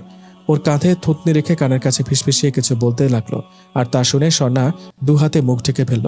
তারপর হঠাৎ ঘুরে দাঁড়িয়ে আলিফের বুকে মুখ লুকালো। আলিফ আর স্বর্ণা যেভাবে দাঁড়িয়ে আছে তাতে মনে হচ্ছিল ওরা দুজন না, একজন। ওরা কি বলছে তা সবটা স্পষ্ট না হলেও ওদের দেখতে কোনো সমস্যা হচ্ছে না। তবে ওরা এদিকটা দেখেনি, নইলে একটু খেয়াল করলেই দেখতে পেত অন্ধকারে একটা জ্বলন্ত আগুন কিছুক্ষণ পরপর ওঠানামা করছে, যার অর্থ হলো কেউ ওখানে একজন সিগারেট খাচ্ছে। পরদিন সকালে মেরাজের ঘুম থেকে উঠতে লেট হয়ে গেল। জেসমিনকে বলে লাভ নেই, কারণ গত দুদিন ধরে সে কথা বলছে না। তারপরেও মেরাজ নিজেই বলল, তাড়াতাড়ি নাস্তা দাও, বেরিয়ে যাব, এমনিতে দেরি হয়ে গেছে। জেসমিন লেপের তলা থেকেই উত্তর দিল, আমি উঠতে পারবো না, ময়নার মাকে বলো গিয়ে। মেরাজ কিছুক্ষণ কড়া চোখে তাকিয়ে থাকলো। মনে পড়ে গেল পুরনো দিনের কথা। স্বর্ণাকে কোনোদিনও মেরাজ ওঠার পরেও শুয়ে থাকতে দেখেনি, বরং নাস্তা তৈরি করে সে মেরাজকে ডাকতে আসতো। এর জন্য কখনো বকাও খেতে হতো ওকে। দীর্ঘশ্বাস ফেলে নামতে গিয়ে মনের ভেতর কেউ যেন আচমকা বলে উঠল, ওকে, তুমি নিজের পায়ে নিজেই কুড়াল মেরেছ। বিছানা থেকে নামতে গিয়ে মনে হলো শীতটা আজকে বেশি। তাছাড়া কাজ না থাকলে সাধারণত মেরাজ এত সকালে ওঠে না। বাথরুমে যাবার সময় অভ্যাস বশত পর্দা সরিয়ে ওই বারান্দায় উঁকি দিল। নিজের জায়গাতে স্থির হয়ে গেল। ওড়না পেঁচিয়ে গায়ে শাল জড়িয়ে বসে আছে স্বর্ণা। কোলে একটা প্লেট, তাতে সম্ভবত পিঠা। সে ছোট ছোট করে ভেঙে আলিফের মুখে দিচ্ছে, আর আলিফ রাজা বাদশার মতো বই পড়তে পড়তে সেই পিঠা খাচ্ছে। মেরাজের সর্বাঙ্গে যেন কেউ বিচুটি পাতার রস মাখিয়ে দিয়েছে। সে পর্দার আড়াল থেকে লোভীর মতো সে দৃশ্য দেখছে। হঠাৎ স্বর্ণা উ করে উঠলে আলিফ বই ফেলে তার হাত আঁকড়ে ধরল। মনে হয় কামড় লেগে থাকতে পারে। তারপরে দৃশ্যগুলো মেরাজ আর দেখতে পারল না। এই কয়দিনেই ওদের মাঝে এত ভালোবাসা জন্ম নিল কি করে? দেখে মনে হয় যেন জন্ম জন্মান্তরের বন্ধুত্ব। চোখ বন্ধ করে দেওয়ালে মাথা ঠেকিয়ে অক্ষম আক্রোশে মনে মনে ফুঁসতে লাগলো। আলিফের মুখ থেকে টান মেরে নিজের আঙুল ছাড়িয়ে নিল স্বর্ণা। 7 আপ খাচ্ছেন নাকি? তার চেয়েও মজা, বলে আলিফ স্বর্ণাকে নিজের কোলে টেনে নিলে স্বর্ণা চারদিকে তাকিয়ে বলল, আরে লোকে দেখলে কি বলবে? এত ভোরে লোক কোথায়? তাছাড়া আমাদের আশেপাশে তো এই দুটো বিল্ডিং ছাড়া আর কোনো বিল্ডিংও নেই। বসত। স্বর্ণা বসলে আলিফ ওর হাত টেনে বলল, বেশি লেগেছে? সরি, খেয়াল করিনি। স্বর্ণা মাথা নাড়ল। না, বেশি লাগেনি। কি শীত পড়েছে দেখেছ? স্বর্ণা শালটাকে আরো ভালোভাবে গায়ে পেঁচিয়ে বলল, তোমার শালটা খোলো। কেন? স্বর্ণা অবাক হলো। আলিফ দুহাত ঘষে বলল, দাও না, দুজনে শেয়ার করে নেব। ইস, সরেন এখান থেকে। কি? আলিফ আহত স্বরে বলল, বসেন, আরেকটা শাল এনে দিচ্ছি। লাগবে না, যাও, বলে আলিফ অন্যদিকে তাকিয়ে বসে রইল। স্বর্ণা চারপাশ দেখলো, সামনের বারান্দা দেখলো। সে ভালো করে জানে মেরাজ এত ভোরে জীবনে উঠবে না। তারপর লাজুক মুখে আলিফের পাশে বসে নিজের শালটা খুলে তাতে আলিফকেও জড়িয়ে নিল। আলিফ স্বর্ণার কানের কাছে মুখ নিয়ে বলল, কুরআনের ওই আয়াতটা মনে পড়ছে, স্বামী আর স্ত্রী একে অন্যের লিবাস। তুমি আমার পোশাক আর আমি তোমার পোশাক। আর এই শীতে পোশাক না হলে বাঁচি কি করে বলতো? স্বর্ণা মৃদু হেসে বলল, ভালোবাসার উষ্ণতায় দুজন বুঁদ হয়ে রইল। আর এদিকে হিম হিম ঠান্ডায় উষ্ণতার অভাবে আরেকজন কাতরাতে লাগলো। দেওয়ালে কপাল ঠেকিয়ে তাতে হাত মুঠো করে ঘুষি বসাতে লাগলো। আজ জামিলের বাসায় গেট টুগেদার পার্টি রাখা হয়েছে। মেরাজ জেসমিনকে নিয়ে সেখানে উপস্থিত। জেসমিন নিজেই মেরাজকে সেদিন সরি বলে ওকে রাজি করিয়ে পার্টিতে নিয়ে এসেছে। কেন যেন আজ বন্ধুদের হই হুল্লোড়ে মন বসাতে পারছে না মেরাজ। চোখের সামনে ভোরবেলা দেখা বারান্দার দৃশ্যটা চোখে ভাসছে। আলিফের কোল ঘেঁষে এক শালের নিচে বসে থাকা স্বর্ণার চেহারাটাই সুখী কবুতরের মতো লাগছিল। আর সেই দৃশ্যটা মেরাজের বুকের বাম পাশে চিনচিন করে ব্যথা দিতে লাগলো। ঘুরে ঘুরে কয় পেগ গিলেছে তা মেরাজ বলতে পারবে না। মদের নেশে চুর হয়ে মাথা তুলতে পারছে না সে। চোখের সামনে কেবল স্বর্ণা বিভিন্ন রূপে বিভিন্ন ঢঙে ওকে ছুঁয়ে ছুঁয়ে যাচ্ছে। টলতে টলতে কোনো রকম বেসিনের নিচে এসে মাথা ঝুঁকিয়ে কল ছেড়ে দিল। খানিক পানি ঢালার পর অনেকটা সহজ বোধ হতে থাকলো। দুহাতে চুলগুলো পেছনে ঠেলে ভাবলো বাসায় চলে যাওয়া দরকার। জেসমিনকে খুঁজলো, সে এই ফ্লোরে নেই। কয়েকজনকে জিজ্ঞেস করতে একজন হাত দিয়ে দোতলা দেখিয়ে দিল। সামান্য ঢলে উঠে গ্রিল ধরে দোতলায় উঠে দরজাটা ধাক্কা দিতেই তা দরাম করে খুলে গেল। মেরাজের মনে হলো সে ভুল দেখছে। ওকে দেখে জেসমিন দ্রুত উঠে দাঁড়ালো। জামিলও সংকোচ নিয়ে পাশ ঘেঁষে বেরিয়ে গেল। জেসমিন মেরাজকে দেখে ফাঁকা হাসি হেসে ওকে ধরতে আসলে মেরাজ নিজের অজান্তে প্রচণ্ড জোরে এক চর কষালো, যে তাতে জেসমিন ছিটকে পড়ল। আজকাল ভোরে ঘুম ভাঙার একটা অভ্যাস তৈরি হয়ে গেছে, আর ঘুম ভাঙলেই জানালার পর্দা সরিয়ে ওই বাড়ির বারান্দাটা এক নজর দেখে নেওয়াটাও অভ্যাসে পরিণত হয়েছে মেরাজের। আজ মাথাটা তুলতে গিয়ে একটু ভার বোধ হতে লাগলো। মনে পড়ল গত রাতের কথা। জামিলের সঙ্গে একটা তুলকালাম বেঁধে গিয়েছিল। জেসমিনকে ফেলেই চলে এসেছে মেরাজ। দুহাতের কোনোই হাঁটুতে ভর দিয়ে মাথাটা চেপে ধরে ভাবল, না আর না, এ জীবনে ভুলের বোঝা বড় বেশি ভারী হয়ে গেছে। এটা আরো বড় করতে চায় না মেরাজ। স্থির সিদ্ধান্ত নিয়েছে সে আজই জেসমিনকে ডিভোর্সের কাগজপত্র পাঠিয়ে দেবে। ওকে গলা টিপে মেরে ফেলতে পারলে বেশি খুশি হতো মেরাজ। চোখ পড়ল বেডসাইড টেবিলের ওপর আর ওর জেসমিনের বিয়ের ছবির দিকে। প্রচণ্ড রাগে ভেতরটা ফুঁসে উঠল। হাতের কাছের পেপার ওয়েটটা ছুঁড়ে মেরে ছবিটা চুরমার করে হিস করে বলল, তোর জন্য আজ আমি আমার সোনার বউটাকে হারিয়েছি, তোর জন্য বজ্জাত মহিলা। মেরাজের দু চোখে নোনা জল। বিড়বিড় করে বলতে লাগলো, আমাকে মাফ করো সোনা, প্লিজ আমাকে মাফ করো বলে ডুকরে কেঁদে উঠল মেরাজ। দুবার নামতে গিয়েও বেরোতে পারেনি স্বর্ণা। আলিফ ওকে আটকে ফেলেছে। আরে এত যাবার জন্য অস্থির কেন? আমি নাস্তা পরে খাবো। চুপ করে শুয়ে থাকো তো। এই শীতে কেউ এত সকালে ওঠে না। আপনার যতক্ষণ মন চায় লেপ মুড়ি দিয়ে পড়ে থাকুন না, কে মানা করেছে? আমার কাজ আছে না? স্বর্ণা প্রতিবাদ জানালো। না, কোনো কাজ নেই, আলিফ বলল। স্বর্ণা হঠাৎ আলিফের পিঠে জোরে চিমটি দিতেই লাফিয়ে উঠল। আউ, দেখি নখগুলো। আমার নখ নেই, দেখুন। খিলখিল হাসিতে ভেঙে পড়ল স্বর্ণা। আলিফ ওকে শক্ত করে জড়িয়ে ধরে বলল, চিমটি দিলে কেন? এর জন্য এবার শাস্তি পেতে হবে। স্বর্ণার হাসি বন্ধ হয়ে গেল। মেরাজ নাস্তা খেতে খেতে ময়নার মাকে ডাকলো। ময়নার মা ত্রস্তে এসে দাঁড়ালো। জি ভাইজান। মেরাজ মানিব্যাগ থেকে একটা 500 টাকার নোট বের করে তার হাতে দিলে ময়নার মা চোখ গোল করে বলল, এটা কিসের টাকা ভাইজান? মেরাজ বলল, ময়নার মা, তুমি এ বাড়িতে কাজ করছো কত বছর হলো? তা তো ভাইজান প্রায় 7 বছর হইব। কেন ভাইজান, তোমাকে তাহলে বিশ্বাস করতে পারি? 100 বার ভাইজান, কেন করবেন না? তাহলে শোনো, তুমি কি জানো তোমার আগের ভাবি যে রাস্তার ওই পারের বাড়িটাতে থাকে? ময়নার মা কাঁচুমাচু মুখ করে বলল, হ জানি তো। মেরাজ একটা ছোট্ট খাম ওর হাতে দিয়ে বলল, এটা লুকিয়ে তোমার ভাবির হাতে দিবে। কিভাবে দিবে তা তুমি জানো। শর্ত একটাই, কেউ যেন না জানে, মনে থাকবে? কিন্তু ভাইজান, 500 আপাতত রাখো, চিঠি পৌঁছাতে পারলে আরো 1000 পাবে। এখন বলো কাজটা পারবে? না পারলে বলো লোক আছে। না না ভাইজান, এইটা কোনো কাম আমি আজকেই দিয়ে আমো, কাক পক্ষেও টের পাইব না। গুড বলে মেরাজ পানি খেয়ে উঠে অফিসে চলে গেল। গত কয়েকদিন ধরে বারান্দায় স্বর্ণাকে দেখা যাচ্ছে না। সে একদমই আসে না। আলিফকে দেখা যায় মাঝে মাঝে, বুয়াকে ঘর মুছতে দেখা যায়, কিন্তু স্বর্ণাকে না। দরজা জানালায় ভারী পর্দা দেওয়া থাকে বলে ঘরের ভেতরটা দেখা যায় না। মেরাজ ড্রয়ার খুলে বাইনোকুলারটা বের করলো। গতকাল এটা কিনে এনেছে। চোখে লাগিয়ে রেঞ্জ লেংথ সব সেট করে নিল। মনটা আনন্দে নেচে উঠল। বাইনোকুলারটা চোখ থেকে সরিয়ে তাকালো। কিছুই দেখা যাচ্ছে না, কেবল বাতাসের দরজার পর্দা পতাকার মতো উঠছে।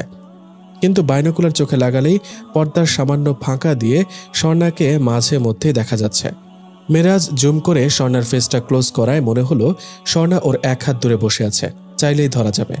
প্রাণ ভরে স্বর্ণার নিষ্পাপ মুখখানি দেখে মেরাজ সিদ্ধান্ত নিল যে কোনো মূল্যে হোক স্বর্ণাকে আবার তার হৃদয় রাজ্যের শূন্য সিংহাসনে রানীর আসনে প্রতিষ্ঠিত করতে হবে। তাতে যা করা দরকার মেরাজ সব করতে প্রস্তুত। আলিফের আজ কলেজ খুলেছে। ওকে নাস্তা খাইয়ে বিদায় দিয়ে দুপুরে রান্না বসিয়েছে স্বর্ণা। এমন সময় বেল বাজল। আই হোল দিয়ে দেখে দরজা অল্প খুলে বলল, কে? কাকে চান? ভাবি, আমি ময়নার মা। চিনছেন গো ভাবি? স্বর্ণা গেটটা পুরোটা খুলে দিয়ে বলল, ওহ ময়নার মা, কেমন আছেন? তা এদিকে কি মনে করে? কি মনে করে আহম গো মা, আমগো মিরাজ ভাইয়ের মনে যে কি অশান্তি। আহা, চোখে দেখে সহ্য হয় না। এই বউটা হেরে ফালাইয়া থুইয়া গেছে গা। স্বর্ণা মনে মনে চমকে উঠল। মেরাজের বউ জেসমিন চলে গেছে। তবু নিজেকে সামলে নিয়ে বলল, কি বলতে এসেছেন সেটা বলেন ময়নার মা, আমার কাজ আছে। অন্যের খবরে আমার দরকার কি? ও তা আপনার শাওরিকো ঘুমিয়ে, কেন ডাকবো? আরে না না না, আমি আপনার কাছে আসি বলে শাড়ির আঁচল থেকে একটা খাম বের করে স্বর্ণার হাতে দিয়েই, জায়গা ভাবি বলেই পগার পার। স্বর্ণা হতভম্ব হয়ে দাঁড়িয়ে রইল। তারপর সেখানে দাঁড়িয়েই খামের মুখ ছিঁড়ে বের করলো এক বিশাল পাতার চিঠি। বুকটা ধক করে উঠল স্বর্ণার। এ যে দেখছি মেরাজের হাতের লেখা। ভুল দেখছে না তো? প্রথম লাইনটা দেখলো স্বর্ণা, আমার সোনা বউ দিয়ে শুরু করেছে। স্বর্ণা চিঠিটা না পড়ে একেবারে শেষ লাইনে চলে গেল দেখার জন্য যে চিঠিটা মূলত কার। যা ভেবেছিল তাই। শেষ লাইনে গোটা গোটা অক্ষরে লেখা, অপেক্ষায় থাকবো তোমার মেরাজ। স্বর্ণার বুকে হাতুড়ির বাড়ি পড়া শুরু হলো। মনে হচ্ছে হাতে কোনো জাহান্নামের আগুনের তৈরি পাতা ধরে রেখেছে। ছি ছি, সে অন্যের বিবাহিতা। আরেকটা অনেক বড় গুনাহ যে সে পরপুরুষের লেখা পড়ছে। স্বর্ণার ভেতরে মেরাজের প্রতি অনুকম্পার চেয়ে আল্লাহ ভীতিটাই প্রবল হয়ে উঠল। সে যদি এই চিঠির একটি লাইনও স্বেচ্ছায় বা কৌতূহল বশত পড়ে, তবে সে পরকীয়ার মতো ভয়াবহ পাপ এবং একজন জেনাকারীর গুনাহে লিপ্ত হয়ে যাবে, যার দুনিয়াবী শাস্তি হলো রজম। আখিরাতে তো আছেই। স্বর্ণা দ্রুত হাতে চিঠিটা কুচি কুচি করে ছিঁড়ে কমোডে ফেলে ফ্ল্যাশ টেনে দিল। চিঠিটা ফেলার পর মনটা হালকা লাগলেও চিঠির প্রথম আর শেষ দুটো লাইন হৃৎপিণ্ডে আঘাত করতে লাগলো। স্বর্ণার ভয় করতে লাগলো। মেরাজ কি শুরু করেছে এসব? এক জীবনে নিজের ঘরে কষ্ট দিয়েছে, আজ যখন সে সুখের স্বামীর সংসার করছে, তখন সে কালবৈশাখীর মতো কালো মেঘের মতো ওর জীবন আকাশে ঝড়ের পূর্বাভাস হয়ে এসেছে। স্বর্ণা সারাদিন ঠিকমতো কোনো কাজই মন বসাতে পারল না। বুকের ধুকপুকানি এতটুকু কমেনি। মেরাজ ভোরে তো বটেই, রাতের অন্ধকারও ঘাপটি মেরে লুকিয়ে থাকে একটি নজর স্বর্ণাকে দেখার আশায়। কিন্তু ইদানিং ও বারান্দায় আসা পুরোপুরি ছেড়ে দিয়েছে, বিশেষ করে চিঠিটা পাঠানোর পর থেকে। মেরাজ ভাবনায় পড়ল, না, অন্য কোনো ফন্দি বের করতে হবে। একা মনে বিড়বিড় করতে লাগলো সে, তোমাকে না পেলে আমার জীবন মরুভূমি থেকে যাবে সোনা, তুমি চলে আসো প্লিজ। দু চোখ বন্ধ করে বিয়ের পরপরের দিনগুলির কথা ভাবতে লাগলো মেরাজ। আহা, কি সুন্দরী না ছিল সেই দিনগুলো। আজ অনেক বছর পর মেরাজ শুক্রবারের জুমা পড়তে বেরিয়েছে। হঠাৎই ইচ্ছে হলো। নামাজ শেষে বেরিয়ে আসার পথে আলিফের সাথে দেখা হলো। আলিফ আরেকজনের সাথে হেসে হেসে কথা বলছে। মেরাজের অন্তর্দাহ বাড়ল। আমার শান্তির পায়রাটাকে নিয়ে গিয়ে নিজের সুখে বিভোর হয়ে আছিস, অথচ সে তো আমারই ছিল। ভুল করে তোর কাছে চলে গেছে। আমার জিনিস আমার ফেরত চাই। মনে মনে যখন এসব ভাবছে মেরাজ, তখন আলিফকে চলে যেতে দেখে ধ্যানভঙ্গ হলো। দ্রুত পাচারিয়ে ওকে ধরল। কিরে, একেবারে ডুমুরের ফুল হয়ে গেছিস দেখি, দেখাই পাওয়া যায় না। তা কেমন আছিস? আলিফ সামান্য হেসে বলল, ভালো। একদিন তোর বাড়ি যাব ভাবছি, তোর বউয়ের হাতে চা খেয়ে আসবো। কি বলিস? নিজে থেকে তো শালা ডাকবি না। চা খেতে ইচ্ছে হলে বল, এখনই খাওয়াই। মানা তো করিনি। আলিফ সুচতুর ভাবে উত্তরটা দিল। মেরাজ কিছুটা হকচকিয়ে গেল। তারপর বলেই বসলো, তবুও বাড়িতে নিবি না? বউয়ের হাতে চা খাওয়াবি না? আলিফ বুঝতে পারছে মেরাজ কিছু একটা বোঝাতে চাচ্ছে, তাই সে অফেন্সকেই এখানে ডিফেন্স হিসেবে ব্যবহার করাটা ঠিক মনে করল। মেরাজের হাত ধরে হ্যান্ডশেক করার ভঙ্গিতে বলল, বন্ধু, তোর তো মাশাআল্লাহ অনেক টাকা পয়সা, তুই কি সেগুলো জনে জনে ডেকে সিন্দুক খুলে দেখিয়ে বেড়াস? না, তা কেন করব? এটা কেউ করে নাকি? কেন করে না তা তো জানিস। অবশ্যই জানবো না কেন। মানুষের কুদৃষ্টি পড়বে, লোভ জাগবে, বাড়িতে চোর আসবে, হিংসুক তৈরি হবে। এটা না জানার কি আছে? আসলে এসব বলে তুই কি বোঝাতে চাচ্ছিস বুঝলাম না। আলিফ মেরাজের হাতটা তখনও ধরে রেখেছে। এবার বাম হাতটা ওর কাঁধে রেখে বলল, প্রত্যেক মুসলমানের কাছে সবচেয়ে উত্তম সম্পদ হলো তার দিনদার স্ত্রী। এটা আমার কথা না, এটা স্বয়ং রাসূলুল্লাহ সাল্লাল্লাহু আলাইহি ওয়াসাল্লামের কথা। তাই আমার এত দামি সম্পর্ককে আমি জনে জনে দেখিয়ে বেড়ানো পছন্দ করি না। সেটাকে সিন্ধুকে লুকিয়ে রাখাটাই নিরাপদ মনে করি। আর কেউ সেটার দিকে নজর দিলে তার চোখ উপড়ে ফেলতেও দ্বিধা করব না, বলে সামান্য হেসে বলল, যাই রে, অনেক কথা বললাম, মনে কষ্ট নিস না। আলিফ চলে গেলে ওর গমন পথের দিকে তাকিয়ে থেকে মুচকি হাসল মিরাজ। শুয়ে বসে কোনোভাবেই স্বস্তি পাচ্ছে না স্বর্ণা। কথাটা আলিফকে জানাবে কিনা তাও বুঝে উঠতে পারছে না। শাঁত পাঁচ ভাবতে ভাবতে চোখটা লেগে এসেছে। তখনই কপালে চুমুর স্পর্শ। চোখ মেলে দেখল আলিফ চলে এসেছে। মাথা থেকে টুপি খুলে তা এক পাশে রেখে দিয়ে বলল, কি ব্যাপার, অসময়ে শুয়ে আছো যে? না, এমনি। এমন সময় আলিফের মোবাইলটা বেজে উঠল। আলিফ ফোন ধরে সালাম দিয়ে স্বর্ণাকে ইশারায় জানালো যে বাবা ফোন করেছেন। স্বর্ণা উৎসুক হয়ে বসে রইল। ফোন রেখে স্বর্ণার দিকে তাকালো। বাবা ফোন করেছিলেন? বুঝলাম, কিন্তু কেন করেছিলেন তা তো বললেন না। তোমার ফুফাতো বোনের বিয়ে সামনের বৃহস্পতিবার, যেন তোমাকে নিয়ে দিয়ে আসি, সেজন্য অনুমতি চাচ্ছিলেন। ও, তা আপনি কি বললেন? যাব, যেতে তো হবেই, আত্মীয়ের বিয়ে না। কিন্তু ওই যে তোমাকে দুদিন আগে রেখে আসতে বলেছে, ওইটাতেই তো সমস্যা। সমস্যা কেন? জানি তো তোমাকে ছাড়া থাকতে পারে না। আলিফ স্বর্ণার দিকে তাকিয়ে মৃদু স্বরে বলল। স্বর্ণা মুখ নিচু করে ফেলল। থাক, একেবারে বৃহস্পতিবারই রাতে যাব।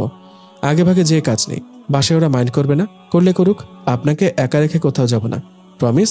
স্বর্ণা আলিফের কাঁধে মাথা রেখে বলল, প্রমিস। আলিফ ঘাড় ফিরিয়ে ওর কপালে চুমু দিয়ে বলল, চলো, ভাত দেবে, খুব ক্ষুধা পেয়েছে। ওহ সরি, চলুন। মায়ের ফোন পেল মিরাজ। ফোনেই মায়ের মুখে শুনল বৃহস্পতিবার মুনিয়ার বিয়ে। বুকটা ছ্যাদ করে উঠল মিরাজের।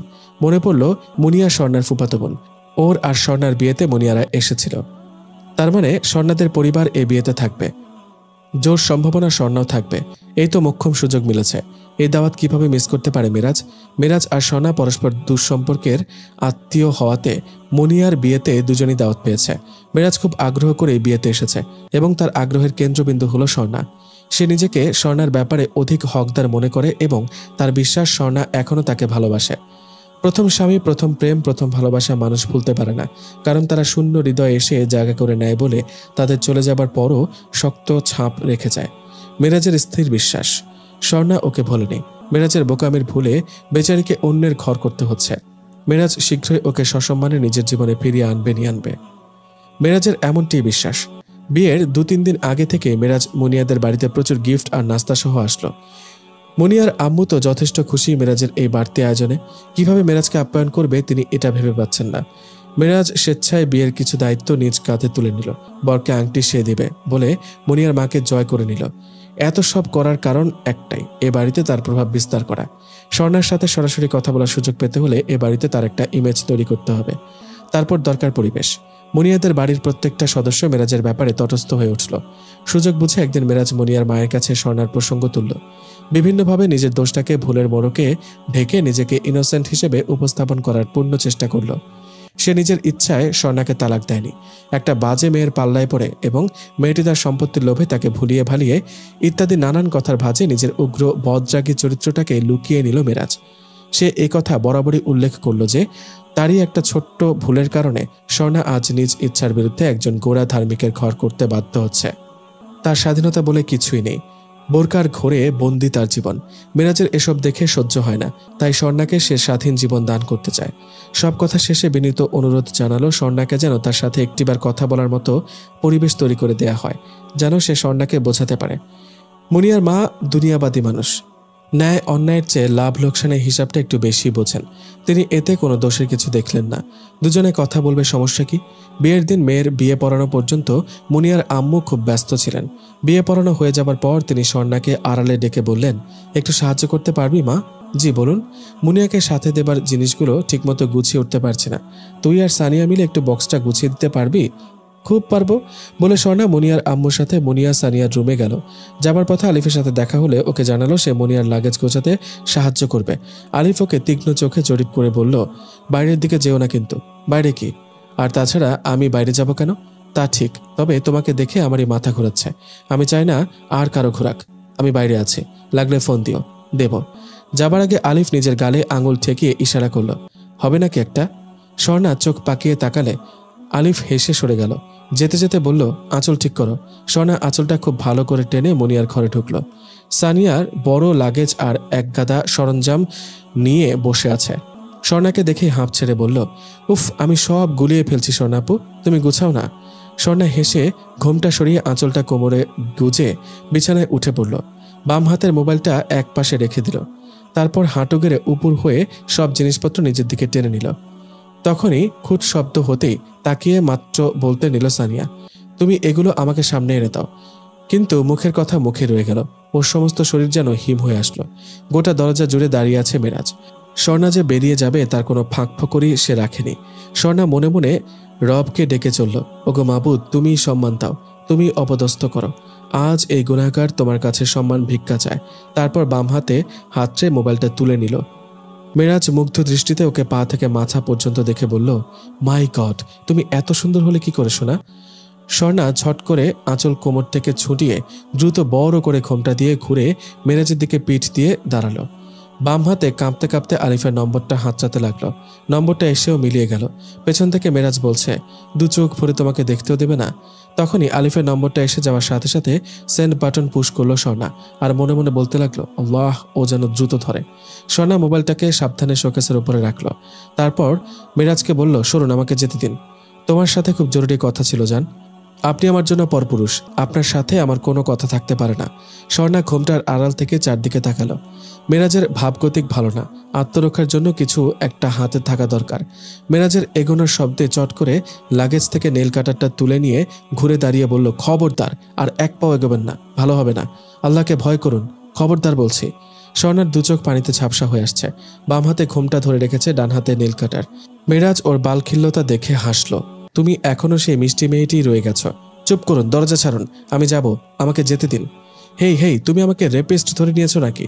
I won't touch you a single moment. তোমার সাথে এমনটা আমি করতে পারি না জান। আমি তো তোমার সাথে দাম্পত্য খেলা খেলতে চাই। প্লিজ আমার কাছে ফিরে এসো। ওই আলিফ তোমার উপযুক্ত না। তোমার দরকার আমার মতো। খবরদার আমার স্বামীর নামে একটা বাজে উচ্চারণ করবি না। তুই তার নখেরও যোগ্য নস। দরজা খোল বলছি। রিল্যাক্স, এত এক্সাইটেড হয়েও না। দরজা তো খুলবই, তার আগে গোটা বিয়ে বাড়ি জানুক যে তুমি আমার সাথে এক কামরায় দরজা বন্ধ করে কিছুক্ষণ ছিলে। তোমার সংসার ভাঙার জন্য এতটুকুই যথেষ্ট। তারপর তোমার জন্য তো আমি আছি। স্বর্ণা কাঁদছে। এমন সময় দরজা টোকা পড়লে মেরাজ হাসি মুখে দরজা খুলতে গিয়েও নিজের চুলগুলোকে দুহাত দিয়ে এলোমেলো করে নিল। তারপর দরজা খুলে সরতেও পারল না, তার আগেই চোয়াল বরাবর প্রকাণ্ড মুগুরের বাড়ি পড়ল যেন। মেরাজ পড়তে পড়তে নিজেকে সামলে নিয়ে ঘুরে তাকিয়ে দেখল আলিফ ঘরে ঢুকে দরজা লাগিয়ে দিচ্ছে। স্বর্ণা দৌড়ে গিয়ে আলিফের বুকে ঝাঁপিয়ে পড়ল। আলিফ ওকে এক হাতে ধরে ওর কপালে চুমু খেয়ে বলল, একটু সরে দাঁড়াও, জানোয়ারটাকে আগে একটু শায়েস্তা করে নিই। না আলিফ প্লিজ, চলো এখান থেকে। আলিফ মেরাজের দিকে অগ্নিদৃষ্টি দিয়ে স্বর্ণার মোবাইলটা হাত বাড়িয়ে নিয়ে ফোন কেটে দিয়ে বলল, জীবনে মানুষ হইলি না, সারা জীবন স্বর্ণার কাছে পশুরূপে বেঁচে থাকবি। নিজের সম্মানটা নষ্ট করলি। তোর ভাগ্য ভালো এটা বিয়ে বাড়ি, নইলে আমার বউয়ের দিকে কুনজর দেবার জন্য তোর চোখ আমি ঠিকই উপড়ে ফেলতাম, কুলাঙ্গার কোথাকার। বলে স্বর্ণাকে জড়িয়ে ধরে বেরিয়ে গেল আলিফ। মেরাজ মুখে নোনতা স্বাদ লাগায় দাঁতে হাত দিয়ে দেখল হাতে রক্ত। বাড়ি ফেরার পর থেকে কোনো কথা বলেনি স্বর্ণা। কিছুক্ষণ পরপর আড়ালে চোখ মুছেছে। ওই ঘটনার পর আলিফ কাউকে কিছু না বলে স্বর্ণাকে নিয়ে চলে এসেছে। খাওয়া দাওয়াও করেনি। বাসায় মাকে কি বলবে ভেবে আলিফ নিজেই কিছু খাবার কিনে নিয়ে এসেছে। অবশ্য এসে দেখে মা ঘুমিয়ে পড়েছে, তাই ওনাকে কিছু বলার দরকারও পড়েনি। স্বর্ণা কাপড় বদলে চুপ করে বসেছিল। আলিফ ওকে কিছু না বলে একটা প্লেটে করে খাবার নিয়ে এলো। স্বর্ণার হাত ধরে টান দিয়ে বলল, এসো খেয়ে নেই। স্বর্ণার চোখ তুলে তাকালো আলিফের দিকে। আলিফ দীর্ঘশ্বাস ফেলে স্বর্ণাকে কাছে টেনে নিয়ে বলল, এত আপসেট হয়েও না তো, যাহা মুশকিল তাহা আসান। আল্লাহ নিশ্চয় এ থেকে পরিত্রাণের পথ বের করে দিবেন। সব আমার জন্য। আজ আমাকে বিয়ে না করলে আপনার এসব ঝামেলা পোহাতে হতো না। স্বর্ণা মুখ নামিয়ে বলল, ওর চোখ থেকে পানি পড়ছে। তোমাকে বিয়ে না করলে তো তোমাকে পেতাম না। তুমি আমার কাছে আল্লাহ প্রদত্ত নিয়ামত। এসব কথা না বলে চলো খেয়ে নিই, আমার ক্ষুধা পেয়েছে। এটা শুনে স্বর্ণা খাবারের প্লেট থেকে খাবার তুলে দিতে গেলে আলিফ বাধা দিল। আলাদা না, এক প্লেটে খাবো। এই সুন্নতটা নিয়মিত করার চেষ্টা করব, আমাদের মধ্যে ভালোবাসা আরো বাড়বে, বলে হাসল। স্বর্ণা কিছু বলল না। খাবারের লোকমা তুলে দিল আলিফের মুখে। আলিফ ডান হাত দিয়ে ওকে থামিয়ে দিল। এমন গোমরা মুখে খাবো না, একটু হাসিও চাই। হাসি আসছে না, ম্লান স্বরে বলল স্বর্ণা। বলেই আউ করে উঠে তারপর খিলখিলিয়ে হেসে উঠল। আলিফ দুই হাতে ওকে জড়িয়ে ধরে সুরসুরি দিচ্ছে। এখন আসছে? স্বর্ণা ওকে ছাড়িয়ে বলল, হয়েছে, প্লিজ প্লিজ, আর না। গুড, এভাবেই হাসবে। নো মুখ গোমরা। দাও এবার খাইয়ে দাও। স্বর্ণা ওর মুখে খাবার তুলে দিয়ে বলল, আপনি তখনকার কথাগুলো সব শুনেছিলেন? কখনকার? ওফ, আবার সে চ্যাপ্টার। না মানে, আপনার মনে প্রশ্ন জাগতে পারে মেরাজ আমাকে কি কি বলেছে।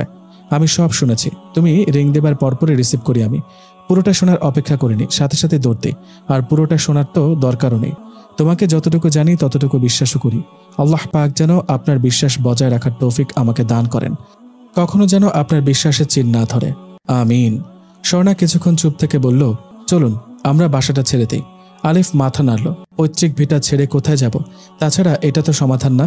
দেখা যাক না কি হয়। দুজনে এ নিয়ে আর কথা বাড়ালো না। শেষ রাতে আলিফের ঘুম ভেঙে গেল। ঘুমের মধ্যে অভ্যাস বশত হাত বাড়িয়ে স্বর্ণাকে খুঁজল। না পেয়ে লেপ সরিয়ে উঠে বসল। তাকিয়ে দেখল স্বর্ণা সিজদায় পড়ে কাঁদছে আর বিড়বিড়িয়ে কী সব যেন বলে চলছে। ওর কান্নার ধরনে আলিফের চোখেও পানি চলে আসলো। ওপরের দিকে তাকিয়ে মনে মনে বলল, স্ত্রীর কান্নায় স্বামীর চোখে যদি পানি আসে তো তুমি তো বান্দার প্রতি দয়াবান। রব্বুল আলামিন রহমানুর রহিম, দয়ালুদের মধ্যে শ্রেষ্ঠ দয়ালু। নিশ্চয় তুমি বান্দার ফরিয়াদ শোনো। এই ফিতনা থেকে আমাদের বাঁচাও। মনে মনে দোয়া করে ওযু করতে উঠে পড়ল আলিফ। ফজরের নামাজ পড়ে মনটা হালকা লাগলেও বুকটা ভার ভার ঠেকছে স্বর্ণার। মাথাটা যেন সোজা রাখতে পারছে না। শরীরটা খুব দুর্বল লাগছে। গতরাতের ঘটনার পর থেকে মনটা কিছুতেই শান্তি পাচ্ছে না। এক অস্থিরতা ঘিরে আছে স্বর্ণাকে। সকালেও নাস্তা খেতে পারল না। কোনো রকম আলিফকে বিদায় দিয়েই বিছানায় শুয়ে পড়ল। ভেতরটা কেমন যেন করছে। উঠে বসতে গিয়ে মুখ চেপে ধরল। তারপর দৌড়ে বেসিন পর্যন্ত পৌঁছানোর আগেই হরহর করে বমি করে ভাসিয়ে দিল। সকালে যেটুকু খেয়েছিল সব পড়ে গেল। বমির শব্দে শাশুড়ি দৌড়ে এলেন। স্বর্ণাকে ধরে শুয়ে দিয়ে আলিফের কাছে ফোন করতে গেলে স্বর্ণাই বাধা দিয়ে বলল, থাক না মা, ও অযথা টেনশন করবে। শাশুড়ি ওর পাশে এসে বসলেন। ঘুম ভাঙার পর থেকে মেরাজ এক অজানা অপরাধ বোধে ভুগতে লাগলো। মনটা লজ্জায় সংকুচিত হয়ে আছে। গতরাতেও এমন অনুভূতি ছিল না। সে স্বর্ণার মন জিততে চেয়েছিল, ওকে অনুরোধ করতে চেয়েছিল, আলিফের মনে সন্দেহের কাঁটা বিঁধাতে চেয়েছিল। তার কোনোটাই হলো না, বরং উল্টো স্বর্ণার চোখে ও ভিলেনে রূপান্তরিত হলো। স্বর্ণা এখন ওকে আর কোনোদিনই বিশ্বাস করবে না, বরং নারী লোলুপই মনে করবে। মনের অজান্তেই বারান্দার দিকে তাকালো। বড় একটা চাদর ঝুলিয়ে দিয়েছে স্বর্ণা। বারান্দার চাদরটাই বলে দিচ্ছে যে স্বর্ণার মনেও তার প্রতি বিদ্বেষের আরো অনেক বড় দেওয়াল উঠে গেছে। কি ভেবে মোবাইলটা তুলে নিল মিরাজ। ভাবলো ক্ষমা চাইবে স্বর্ণার কাছে, কিন্তু ও কি ক্ষমা করবে? 7-5 ভেবে ফোন করলো মিরাজ। স্বর্ণা শুয়েছিল। আলিফ ভেবে ফোনটা সরাসরি রিসিভ করে সালাম দিয়ে বলল, জি বলুন। মিরাজের বুকের মধ্যে বৈশাখের ঝড়। কি বলবে, কিভাবে বলবে ভেবে পাচ্ছে না। ওর কণ্ঠ শুনলে যদি রেখে দেয়। হ্যালো, শুনতে পাচ্ছি না। স্বর্ণা, আমি মিরাজ বলছিলাম, প্লিজ ফোনটা রেখো না, প্লিজ। আর কত গুনাহগার করবেন আমাকে? উত্তেজনায় বলে উঠল স্বর্ণা। বলুন, শহর ছেড়ে চলে যাব নাকি মেরে ফেলবেন আমাকে? বলেন, আমার এসব আর সহ্য হচ্ছে না। এক জীবনে অশান্তির আগুনে জ্বালিয়েছেন, আজ যখন সুখের মুখ দেখছি তো আমার সুখের সংসারে অশান্তির আগুন জ্বালাচ্ছেন। কি চান আপনি বলুন? আল্লাহর দোহাই লাগে, আমাদের জীবন থেকে দূর হয়ে যান। আল্লাহকে ভয় করুন, আল্লাহকে ভয় করুন বলে কাঁদতে লাগলো স্বর্ণা। একদমে কথাগুলো বলে কিছুটা হাঁপাতে লাগলো। মিরাজ কিছু বলার আগেই ফোনটা কট করে কেটে দিল স্বর্ণা। কলেজ থেকে ফিরে গোসল সেরে খাবার টেবিলে এসে দেখলো স্বর্ণার চোখে মুখে এক অন্যরকম দীপ্তি। সকালে তো যাবার সময় মুখটা মলিন দেখে গেছে। যাক, ভালো হয়েছে, ও গতদিনের ডিজাস্টারটা হয়তো ভুলতে পেরেছে। পেছন থেকে গিয়ে স্বর্ণাকে জড়িয়ে ধরে বলল, তোমার হাসিমাখা মুখ আমাকে কত শান্তি দিচ্ছে তুমি জানো না। স্বর্ণা ওকে টেনে টেবিলে বসিয়ে বলল, খেয়ে নিন, কথা আছে। এখনই বলো? না, আগে খেয়ে নিন। খাওয়া দাওয়া শেষে চায়ের কাপ হাতে দুজন বারান্দায় এসে বসলো। আলিফ চাদর দেখিয়ে বলল, এটা কি? আমি ঝুলিয়েছি। আলিফ কোনো মন্তব্য করল না। বলল, আচ্ছা, তোমার কি কথা আছে সেটা বলো, শুনি। স্বর্ণা কিছুটা লজ্জা পেয়ে আলিফের কানের কাছে এসে মুখ নিয়ে ফিসফিসিয়ে কিছু বলল, যা শুনে আলিফ স্থির হয়ে গেল। তারপর হাত থেকে চায়ের কাপটা রেখে স্বর্ণার দিকে তাকিয়ে হেসে বলল, সত্যি? জি, ইনশাল্লাহ। আমাদের উপরের ফ্লোরে ডাক্তার কানিস ফাতেমা আছেন। আম্মা ওনাকেই ডেকে নিয়ে এসেছিলেন। উনি অনেকক্ষণ চেকআপ করে এটা বলেছেন সন্ধ্যায় আপনাকে সাথে নিয়ে ওনার চেম্বারে যেতে বলেছেন। অবশ্যই যাব, আমার তো খুশিতে লাফাতে ইচ্ছে হচ্ছে বলে স্বর্ণাকে হ্যাঁচকা টানে নিজের বুকের সাথে জড়িয়ে ধরল। উফ, ভাবতেই পারছি না আমি বাবা হব আর তুমি মা। আলহামদুলিল্লাহ। ভালো লাগার অদ্ভুত আবেশে স্বর্ণার দু চোখ বন্ধ করে আলিফের বুকে মিশে গেল। কিছুক্ষণ পর স্বর্ণা হঠাৎ আলিফের হাতটা চেপে ধরে বলল, আপনাকে একটা অনুরোধ করব, রাখবেন? বলো। আজই ঢাকায় ফিরেছেন রাজিয়া। ছেলেটার জন্য নতুন করে দুশ্চিন্তায় ভুগছেন তিনি। ভালো বউটাকে ধরে রাখতে পারল না। চোখের চটকে এক রঙ্গিলাকে নিয়ে এলো। কয়েকটা মাসও টিকল না, ভেঙে গেল সংসার। কে বোঝাবে এই ছেলেকে? বদ মেজাজ আর অতি আধুনিকতা এদের জীবনকে জাহান্নাম বানিয়ে ছেড়েছে। তিনি চোখ বুঝলে ছেলেটার যে কি হবে। 12 ভূতে লুটেপুটে খাবে ওকে। এটা তারই ভুল। একমাত্র ছেলে বলে তার অবাধ স্বাধীন জীবনযাপনে বাধা না দিয়ে স্বেচ্ছাচারিতাকে প্রশ্রয় দিয়ে ওরই ক্ষতি করছেন তিনি, যার ফল আজ তার ছেলেই ভোগ করছে। এসব ভাবতে ভাবতে ছেলে ঘুম থেকে উঠেছে কিনা দেখতে যাবেন, এমন সময় বেল বাজল। তিনি আগে দরজা খুলতে গেলেন। দরজা খুলে বিস্ময়ে তিনি বাকরুদ্ধ হয়ে গেলেন। স্বর্ণাই আগে সালাম দিয়ে বলল, ভালো আছেন আপনি? চোখটা ছলছল করে উঠল। মা, তুমি এখানে? আপনি এসেছেন জেনে আপনার সাথে দেখা করতে এলাম। এসো মা। স্বর্ণাকে হাত ধরে বসালেন তিনি। স্বর্ণা বোরকার নিকাব সামান্য নামিয়ে চারপাশ তাকালো। রাজিয়া বুঝতে পেরে বললেন, মেরাজ এখনো ঘুমে, তুমি নিশ্চিন্তে বসো মা। স্বর্ণা একটা দীর্ঘশ্বাস চাপল। তারপর রাজিয়ার হাত ধরে বলল, আপনার সাথে খুব জরুরি একটা কথা ছিল। মেরাজ বাথরুম থেকে বেরিয়ে শুনল মা কারো সাথে কথা বলছে। ঘরের পর্দা সরিয়ে বাইরে উঁকি দিয়ে দেখল বোরকা পরিহিতা কোনো মহিলা মায়ের সাথে কথা বলছে। সে শেভ করার জন্য পুনরায় বাথরুমে ঢুকল। রাজিয়া বিস্ফোরিত চোখে তাকিয়ে বলল, এসব তুমি কি বলছো মা? মেরাজ এত নিচে নামতে পারলো? স্বর্ণা চোখের পানি মুছে বলল, আপনি ওনাকে শুধু একটু এই কথাটাই বলবেন, আমি এতদিন কারো মেয়ে ছিলাম, আজ কারো স্ত্রী, এবং আজ থেকে আমি একজন মাও। মাতৃত্বের মর্যাদা উনি যদি না বোঝেন তবে উনি একজন সন্তান হিসেবে ব্যর্থ। উনি যদি নিজেকে এ থেকে সরিয়ে না নেন, শেষমেশ আমাকে বাধ্য হয়ে এই শহর ছাড়তে হবে। আর কিছু না, এতটুকুই বলতে এসেছিলাম। রাজিয়া লজ্জিত হয়ে স্বর্ণার হাত ধরে বললেন, ওর হয়ে আমি ক্ষমা চাচ্ছি মা, তুমি ভেবো না, আমি ওর ব্যবস্থা করছি। ওর জন্য আমার বড় ভাইয়ের মেয়েটার কথা অনেক দিন থেকে ভাবছিলাম। ওই শাকচুনিটার পাল্লায় না পড়লে এতদিনে। যাক, ভেবেছিলাম আগে ওর মতামত নেব, এখন ভাবছি মতামতের কোনো দরকার নেই। এবার ওকে জোর করতেই হবে, যত দ্রুত সম্ভব, দরকার হলে আজই। রাজিয়া দৃঢ় কণ্ঠে বললেন। স্বর্ণা বিদায় নেবার জন্য উঠে দাঁড়িয়ে বলল, আল্লাহর শকর, আপনি আমাদের জন্য এভাবে ভাবলেন। আমাদের জন্য দোয়া করবেন অবশ্যই মা, আল্লাহ তোমার কোল ভরিয়ে দেন। আমিন। মেরাজ পেছন থেকে ডাকলো, মা। স্বর্ণা ততক্ষণে বিদায় নিয়েছে। রাজিয়া দরজা বন্ধ করে ছেলের দিকে তাকালেন। মেরাজ বলল, কে এসেছিল? রাজিয়া কড়া চোখে ছেলের দিকে তাকিয়ে বললেন, সেটা পরে বলছি, তার আগে তোকে জানিয়ে রাখি, সন্ধ্যায় আমার সাথে তোর বড় মামার বাসায় যেতে হবে। কোনো অ্যাপয়েন্টমেন্ট রাখিস না। হঠাৎ বড় মামার বাসায় কেন? তাও আবার আমাকে নিয়ে? তুমি যাও। তোর বিয়ে, তোকে নিয়ে যাব না তো কাকে নিয়ে যাব? আমার বিয়ে মানে? হ্যাঁ, তোর বিয়ে মিমির সাথে, আজই। এমনিতে অনেক দেরি হয়ে গেছে, আর না। এটাই আমার সিদ্ধান্ত। নিজের সিদ্ধান্তে তো জেসমিনকে এনেছিলি, ফলাফল তো দেখলি। মেরাজ মাথা নিচু করে বলল, তোমার পছন্দের তো স্বর্ণাকেও এনেছিলাম, কিন্তু ওকে নিজের দোষে হারিয়েছিস। এখন ওসব বাদ দে, নাস্তা খা, তোর সাথে অনেক জরুরি কথা আছে, আয় বস। মেরাজ নাস্তা খেতে বসলে রাজিয়া শান্ত স্বরে বলল, গত পরশুরাতে মুনিয়াদের বিয়েতে গিয়ে কি করেছিলিস তুই? নাস্তা গলায় আটকে গেলে কেসে উঠল মেরাজ। পানির গ্লাস এগিয়ে দিলেন রাজিয়া। মেরাজ পানি খেয়ে বললেন, তো তুমি কি করে জানলে? একটু আগে স্বর্ণা এসেছিল। মেরাজ এবার চুপ মেরে গেল। মায়ের কঠিন জেদের কাছে মেরাজকে হার মানতে হলো। তাছাড়া এভাবে জীবনটাও একঘেয়ে হয়ে উঠেছে। মনটা খারাপও লাগছে, ভীষণ লজ্জা বোধ হচ্ছে। স্বর্ণা মা হতে যাচ্ছে, সংবাদটা ওর জন্য বজ্রপাতের মতো ছিল। কিভাবে ক্ষমা চাইবে ওর কাছে? রাজিয়া সারাটা দিন ভীষণ ব্যস্ততায় কাটালেন। বড় ভাইকে ফোন করে প্রায় 1 ঘন্টা কথা বললেন। মেরাজ আজ মায়ের কথা মতো তাড়াতাড়ি বাড়ি ফিরল। বড় মামার বাড়ি যাবার আগে মাকে অভিযোগে সুরে বলল, মা, তুমি বিয়ে ঠিক করছো ভালো কথা, তাই বলে মেয়েটাকে একবার দেখবো না? এটা কেমন কথা? না দেখে বিয়ে হয় নাকি আজকাল? পছন্দ হলে আংটি পরাবো নইলে। রাজিয়া ওর কথা পাত্তা না দিয়ে বললেন, তোর বড় মামাকে কথা দিয়ে ফেলেছি, রাতেই কাজে ডেকে বিয়ে পড়িয়ে দেব। শোন, রূপ চোখ জোড়ায়, কিন্তু গুণ মন জোড়ায়। খালি রূপ দেখলে জীবন চলবে না, রূপের সাথে গুণও চাই। মিমি সব দিক দিয়ে চৌকস মেয়ে, তোর ভালো লাগবে। আর দেখিসনি বলছিস কেন? মিমিকে তো কতবারই দেখেছিস।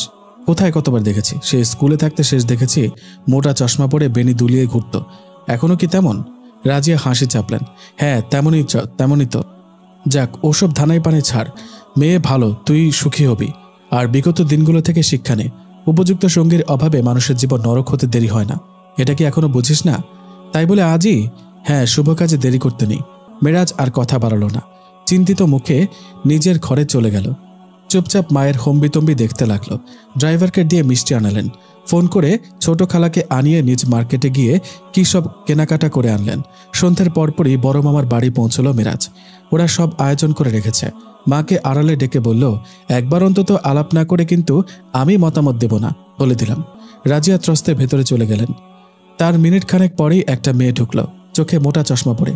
কাচের পুরুত্বের জন্য মেয়েটার চোখগুলো ভালো করে দেখা যাচ্ছিল না। টাইট দুটো বেনি দুদিকে কার্টুন স্টাইলে ছড়িয়ে আছে। মেরাজ ঠকিল। মা শেষমেশ ওর এই সর্বনাশটা করলো। মেয়েটি এসে মেরাজের সামনে বসে পড়ল।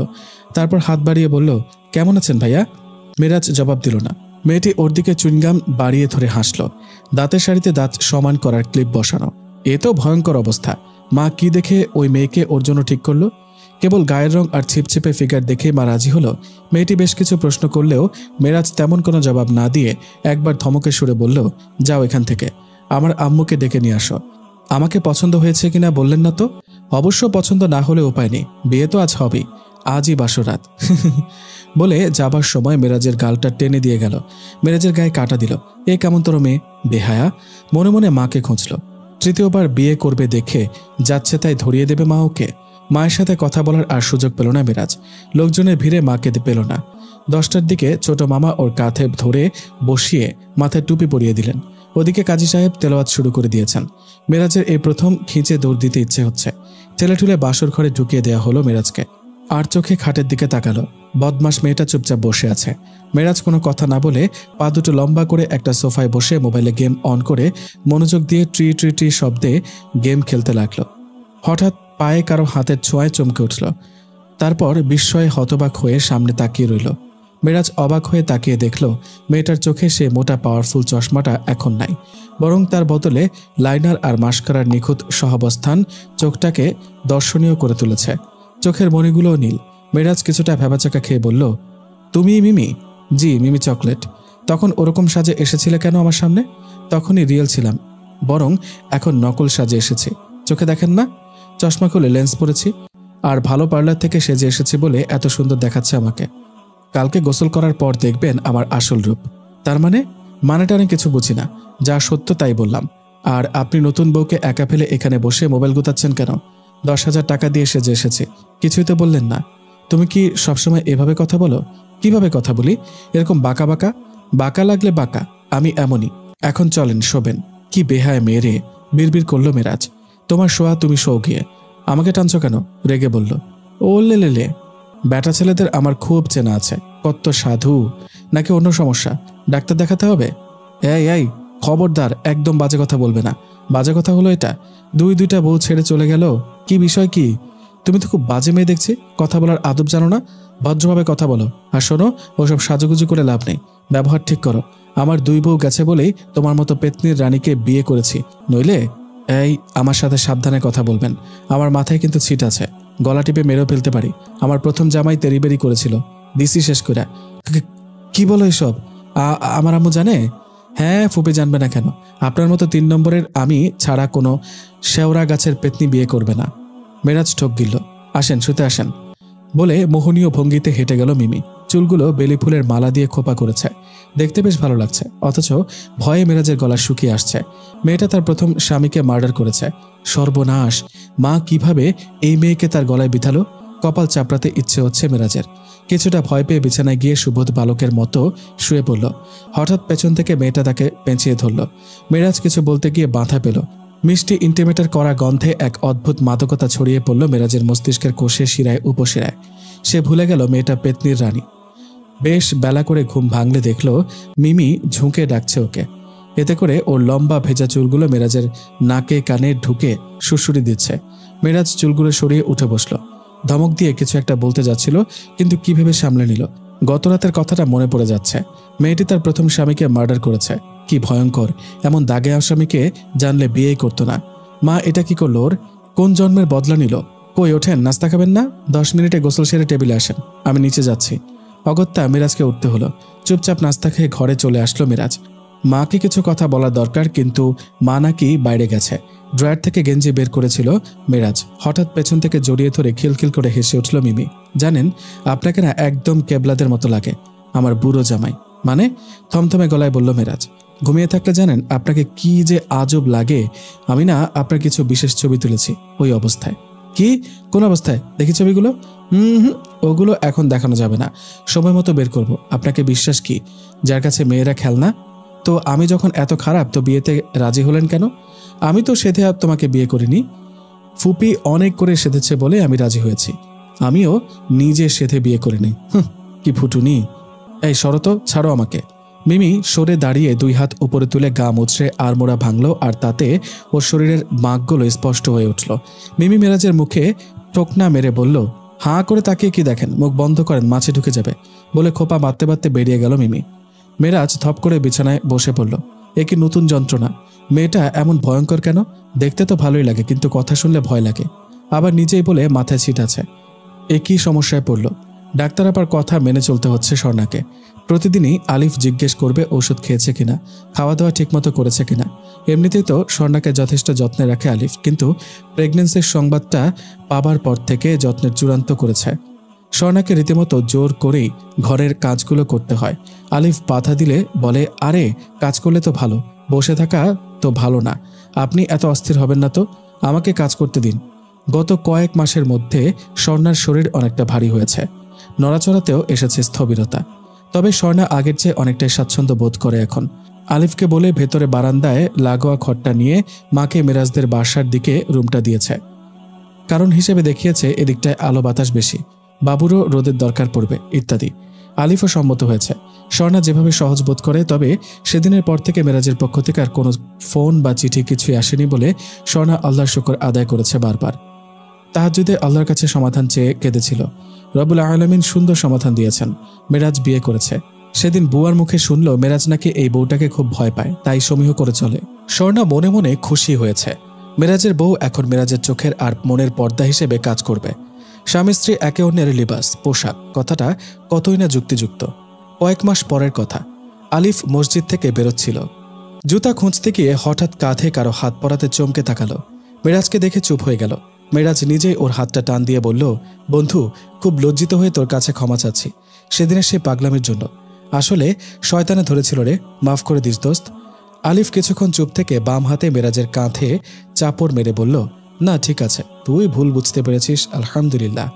বিয়ে করেছি শুনেছিস তো। আসলে লজ্জায় তোকে দাওয়াত দেয়নি, জানি তুই আসবি না। আলিফ হাসল। সমস্যা নেই, ভালো থাক, এই দোয়া করি। যাই, কেমন? দোয়া করিস। আর আর স্বর্ণা ভাবিকেও বলিস দোয়া করতে, বলে মেরাজ হাত মিলিয়ে চলে গেল।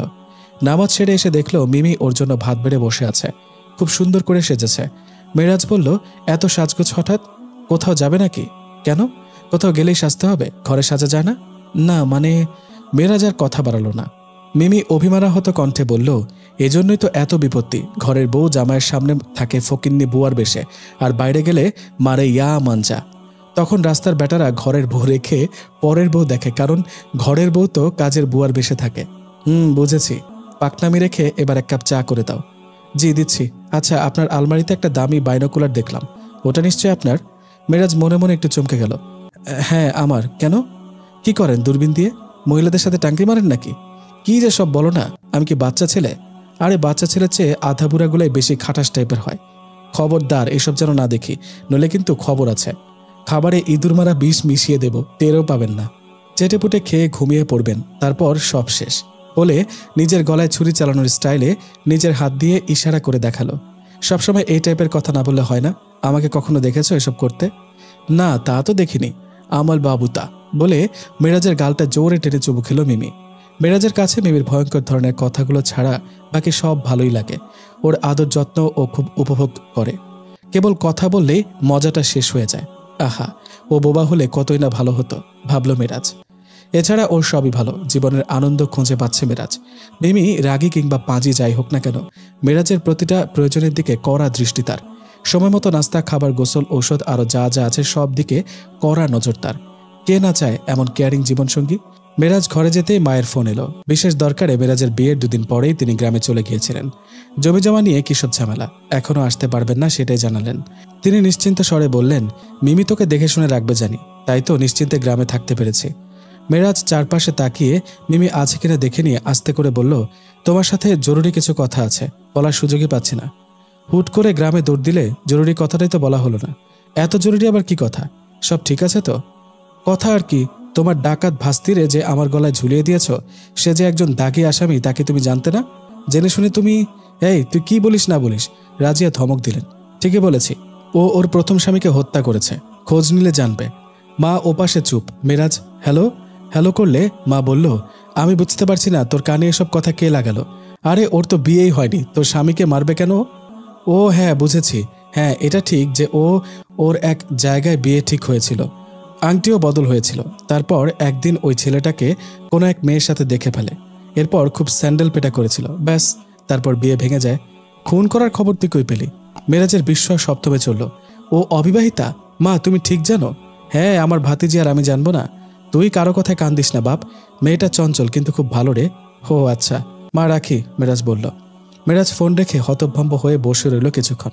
তখনই মিমি চায়ের কাপ হাতে ঘরে ঢুকলো, গেটের সামনে দাঁড়িয়ে নক করলো। আসতে পারি স্যার? মেরাজ তাকিয়ে রইল। মিমি চায়ের কাপ রেখে মেরাজের গালটা টানতে গেলে মেরাজ চট করে মাথাটা সরিয়ে ওর হাত খপ করে ধরে ফেলল। তারপর হালকা মোচড় মেরে বলল, মিথ্যে বলছো কেন? কই মিথ্যে বলেছি? লাগছে কিন্তু, চাগুলো কিন্তু সত্যি এবার মাথায় ঢালবো। নাও ঢালো, বলে মিমির হাত ছেড়ে দিয়ে চায়ের কাপ এগিয়ে দিল। মিমি বাম হাত দিয়ে নিজের ডান হাত বুলাচ্ছে, তারপর উঠে যেতে যেতে বলল, বুইরা খাটাস, কি বলছো? বলে খপ করে ধরতে গেলে মিমি জোরে দৌড় দিয়ে দরজার ওপাশে গিয়ে জিভ ভ্যাংচালো। ঠিকই বলেছি, বুড়ো কোথাকার। দাঁড়াও, চাটা খেয়ে আসছি, বলে 2 ঢোকে গরম চাটা গিলে ফেলল মেরাজ। মেরাজকে আসতে দেখে মিমি দৌড় দিল, কিন্তু পায়ে পা বেঁধে সিঁড়ি দিয়ে গড়িয়ে সোজা নিচে।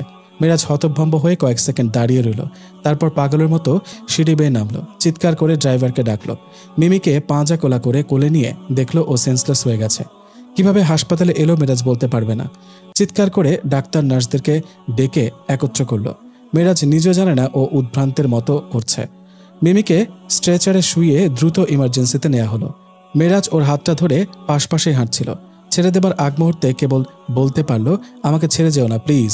জীবনে প্রথমবার মনে মনে রব্বুল আলামিনের দরবারে কান্নায় ভেঙে পড়ল। বাইরে থেকে কিছুই বোঝা গেল না যে ওর ভেতরটা কতটা ভাঙচুর চলছে। ওটির বাইরে দাঁড়িয়ে ঘামছে আলিফ। স্বর্ণাকে ওটিতে নেওয়া হয়েছে, ওর ডেলিভারি ডেট এখনও 1 মাস বাকি, কিন্তু আজ হঠাৎ বাথরুমে পা স্লিপ করে পড়ে যাওয়ায় দ্রুত ওকে হাসপাতালে আনতে হলো। আলিফ 2 হাতে মুখ ঢেকে বসে আছে। গম্ভীর মুখে একজন নার্স বেরিয়ে এসে বলছে, ব্লাড জোগাড় করেন, লাগতে পারে। আলিফ চোখ মুছে দ্রুত মোবাইল খুলল। ঘণ্টাখানেক পর ডাক্তার এসে মেরাজের পিঠ চাপড়ে বলল, don't get nervous brother, she is quite okay. ভেবেছিলাম ফ্র্যাকচার হয়ে গেছে, বাট না, কিছুই হয়নি, তবে হতে পারত, কারণ শি ইজ প্রেগন্যান্ট অলসো। মেরাজের দুই চোখে বর্ষার ঘন ঘটা। ছুটে গেল মিমির পাশে। ওকে দেখেই মিমি চোখ নাচালো। কি ধরতে পারলেন না তো? মেরাজ হেসে ফেলল। ওর কপালে চুমু খেয়ে বলল, আসলেই আমি তোমার কাছে হেরে গেছি মিমি চকলেট। দুই হাত পকেটে পুরে বারান্দার রেলিংয়ে দাঁড়িয়ে রাস্তা দেখছিল আলিফ। ওর মনের ভেতর কালবৈশাখী ঝড় প্রবল দাপটে বুকের পাঁজরগুলো যেন ভেঙে দিতে চাচ্ছে। বারবার ওটির লাল বাতিটার দিকে তাকাচ্ছিল সে। মা এসে ওর কাঁধে হাত রাখলেন। ধৈর্য ধর বাবা, এত ভেঙে পড়িস নে। তখনই ওয়া ওয়া শব্দে ছট করে ফিরে তাকালো। নার্স টাওয়েল মুড়িয়ে একটা ছোট্ট পুতুলকে যেন ওর কাছে তুলে দিল। নিন, আপনি একটা কন্যা সন্তানের সৌভাগ্যবান পিতা হয়েছেন। আলিফের মা হাসছেন। আলিফ বলল, আমার ওয়াইফ? জি, উনি ভালো আছেন, ঘন্টা খানেক পর দেখা করতে পারবেন। আলিফ বাচ্চাকে কোলে তুলে বুকের সাথে জড়িয়ে নিল। মা বললেন, ওর ডান কানে আজান আর বাম কানে ইকামত দিতে হবে। আমিই দেব মা। ঘন্টা দেড়েক পরে স্বর্ণার সাথে দেখা হলো আলিফের। স্বর্ণা ক্যানোলা পরা হাত দিয়ে আলিফকে ছুঁয়ে বলল, কি চেহারা করেছেন এর মধ্যে? আলিফ হাসল। আমার মেয়েকে দেখেছ? ঠিক তোমার মতোই হয়েছে। স্বর্ণাও হাসল। আপনি আরেকটা সুন্নত পালনের সুযোগ পেলেন, কারণ আপনার প্রথম সন্তান কন্যা। আলিফ বাতাসের শব্দে বলল, আলহামদুলিল্লাহ।